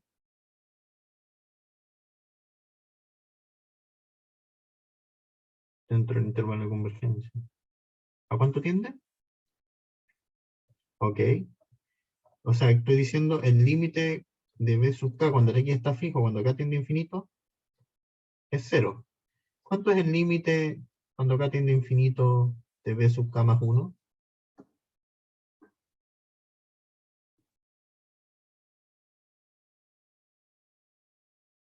¿Cuánto es? Si el B sub K tiende a 0, el B sub K más 1 tiende a ¿cuánto? 0 también. Y adivinen cuánto es el B sub K más 1. Es justo esto de acá, ¿no? De hecho, miremoslo en módulo, ¿ya? En módulo. En módulo es lo que nos sirve. Lo que nos dice que esta serie converge absolutamente dentro del radio de convergencia. ¿Ya? En módulo. Entonces, en módulo, si yo tomo el módulo de esto, es justamente x a la 2k más 2, partido en 2k más 2 factores. ¿Sí? Así que esto tiende a ¿cuánto? ¿Cuál es el límite de eso? Tiende a, cuando digo el tiende, me refiero, es un límite, tiende a. Esto tiende a 0. ¿A cuánto tiende eso?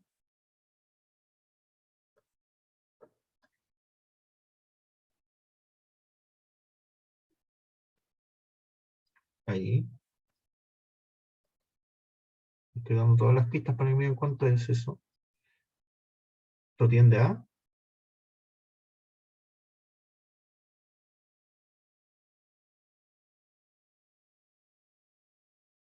¿A cuánto? A 0. Que son iguales, ¿no es cierto? Pero bueno, acá está con índice N y acá con índice K, pero da lo mismo. Dijimos, cuando K tiende a infinito da lo mismo si pongo N o no, o N o K, digamos. Puedo cambiar un índice por otro. Así que eso tiende a 0. ¿Ya? Esa es la explicación. Un poquito la explico así porque en realidad tiene como su truco, ¿no? Esto tiende a 0. ¿Ya? Tiende a 0, por ser el término general de una asociación convergente con radio convergencia infinita, lo que estábamos explicando recién. ¿Ya? El truco, hay que hacer el truco ese con la serie. ¿Ya? Y si eso tiende a 0, quiere decir que la serie de Maclaurin de la función seno converge a la función seno de x. ¿Sí? Y esto es para todo x. ¿Ya? ¿Por qué sé que es para todo x? Porque esta serie tiene radio de convergencia infinita. ¿Ya? Y eso quiere decir que entonces yo puedo representar la función seno como su serie de Maclaurin. ¿Sí? La función seno de x es exactamente igual a esta serie de acá. ¿Ya? Y pues de ahí que salen esas fórmulas que uno ve por ahí de que el seno de x es igual a una serie de potencia, que sería la de acá. ¿Ya? Y uno puede hacer lo mismo para la función coseno. ¿Ya? Exactamente lo mismo puede hacer para la función coseno. Estimar el resto, te lo voy a dejar para que lo lean ustedes, ¿ya? Porque es muy similar a la anterior. Estimar el resto, digamos, y uno se da cuenta que el resto tiende a 0 porque ahora este va a ser el término general de la serie, ¿cómo se llama? O sea, va a ser el término general, pero para el X fijo, para la serie del, ¿cómo se llama? Del seno. Y ese ya sé que su término general tiende a 0, así que esto va a tender a 0. ¿Ya? Así que el límite del resto también va a ser 0, y entonces la serie de Maclaurin de la función coseno converge a la función coseno. ¿Ya? Y les voy a dejar de ejercicio que vean ahora a mano esto de acá, la serie de Maclaurin de esta función, y vean que no converge en ningún entorno de x0, perdón, de 0. ¿Qué significa en ningún entorno cerca del 0? ¿Ya? En un entorno de 0 son dos puntitos cerca del 0. ¿Ya? Es difícil, así que piénsenlo harto. ¿Ya? Piénsenlo harto. Bueno, y acá les estoy anotando unas series que se conocen, digamos. ¿Ya? Vamos a hacer así como series de referencia. Ya vamos a tener la función seno, la función coseno, la función exponencial. También vamos a tener la función, la serie del logaritmo de 1 más x, la serie del arco tangente. Ya son series que son conocidas. ¿Ya? Y de hecho, ojo sí, estas representaciones son válidas en estos dominios, ¿ya? Con estos cuidados. ¿Ya? Las del seno, coseno y exponencial, esas son estos R, pero acá hay que tener un poquito de cuidado. ¿No? A ver si alcanzamos a explicar brevemente esto un poco. A ver, voy a explicar rápidamente esto, ¿ya? Después los dejo de ejercicio. Miren. Volviendo a los campos de vectores, esto también es una aplicación de Tate, ¿ya? Uno puede hablar de puntos de equilibrio, ¿sí? Y que va a ser un punto de equilibrio, va a ser un punto donde el campo de vectores es nulo. ¿Ya? Por ejemplo, para poner algo más explícito, imagínense que tengo este campo de vectores. Si yo quiero saber los puntos de equilibrio, lo único que necesito resolver es este sistema de ecuaciones, o sea, igualar esta coordenada 0, esa coordenada 0, y si yo resuelvo ese sistema de ecuaciones, a mano o con un computador, como sea, entonces voy a obtener estos 4 puntos. ¿Ya? Y esos van a ser los puntos de equilibrio del campo de vectores. ¿Ya? Esos son los puntos de equilibrio, donde el campo de vectores se hace 0. ¿Ya? Y si uno aplica lo que vimos hace un ratito de linealización de campos de vectores, entonces uno puede hacer esto. Miren. Esta fórmula era la que teníamos, ¿no? Era el campo de vectores en el punto más el jacobiano en el punto por x menos el punto. ¿Ya? Entonces, en el caso de un punto de equilibrio, esto vale 0. ¿Sí? Así que acá me va a quedar solamente la jacobiana por un vector que le voy a poner u, y el u va a ser eso, x menos p. ¿Sí? Entonces, el campo de vectores, cuando tomo el p como un punto de equilibrio, va a ser aproximadamente el jacobiano por un u, y el u es x menos p, ¿no? Trasladado, se dice, como se dice. ¿Ya? Y resulta entonces que uno puede aproximar un sistema que no es lineal y que es autónomo. ¿Qué significa autónomo, por ejemplo? Que no depende del tiempo. ¿Ya?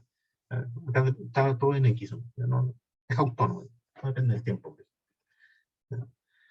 Entonces, uno puede aproximar esta ecuación, ¿no? O este sistema de dedos en realidad, ¿ya? Por un sistema que también es autónomo, pero que es lineal, ¿ya? Y que va a ser este sistema que es más simplecito, ¿ya? Que va a ser simplemente u vector puntito, va a ser el jacobiano por el u vector, ¿sí? Es mucho más simple, ¿ya? Y uno puede aplicar esto para resolver la ecuación del péndulo. A ver si alcanzamos, y si no lo comentamos igual la otra clase, ¿ya? Pero más o menos para que explicarle por último que sea rápidamente. ¿Ya? Bueno, acá imagínense que tengo un péndulo, ¿ya? Ese es el péndulo, acá ¿cómo se llama? Este ángulo θ, ¿ya? Acá que tenga largo L, ¿ya? Este de masa M, ¿no es cierto? Etcétera. Entonces uno puede aplicar la segunda ley de Newton, ¿ya? Y calcular ahí como aplicar la ley de Newton va a tener entonces esta ecuación diferencial, ¿ya? Porque acá van a tener esta fuerza, va a ser menos mg, ¿no es cierto? Eso es menos mg, seno de θ, va a ser la masa por la aceleración, ¿cómo se llama? Tangencial, digamos, ¿ya? La aceleración tangencial es el largo por la aceleración angular, ¿ya? Entonces va a quedar eso ahí. Y fíjense que, interesantemente, si uno plantea esta ecuación y uno mira esta ecuación de acá, da lo mismo la masa, ¿no? Esa masa da lo mismo, ¿sí? No importa, ¿sí? Al final no aparece en la ecuación, ¿ya? Entonces, bueno, la cosa es que vamos a tener esta ecuación diferencial, ¿ya? Esta ecuación diferencial, ¿ya? Y, bueno, la vamos a simplificar un poquito, ¿ya? Un poquito. ¿Por qué digo que un poquito? Mira, fíjense acá. Si yo coloco esta variable auxiliar, omega a teta punto, omega igual a teta punto, entonces me van a quedar estas dos ecuaciones, teta punto igual a omega, y omega punto, que es teta 2 puntos en este caso, o la doble derivada de teta, va a ser menos g partido en L por ser, ¿no es cierto? Despeje ahí nomás, ¿no es cierto? Ya, ¿y por qué digo que vamos a simplificar un poquito el problema? Porque ahora uno puede mirar esta ecuación así, ¿no? Eso es igual a omega, menos g partido en L seno de teta. Entonces, ¿qué hacen los matemáticos, por ejemplo? Dicen, ya, ok, que esto valga 1, ¿sí? Y entonces, en vez de estudiar la ecuación así, estudiamos esta ecuación.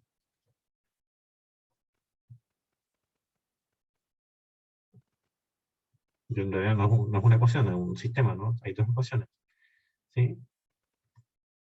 Y se fijan que tomo esto como campo de vectores, tomo esto como campos de vectores, ¿ya?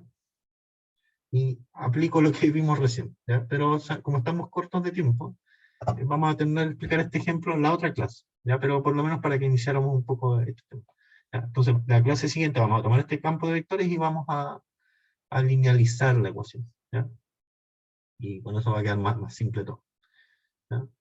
Pero por ahora estamos bien con eso, yo creo, ¿ya? Si quieren, le dan igual la diapositiva, la voy a subir un ratito, ¿ya? Pero eso sería entonces por hoy, porque si no, no vamos a pasar mucho, ¿ya? ¿Alguna pregunta?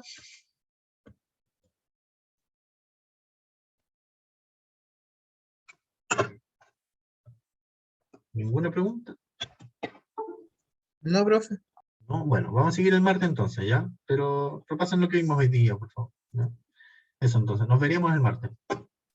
Que les vaya bien. Nos vemos, profe, que esté bien. Igualmente.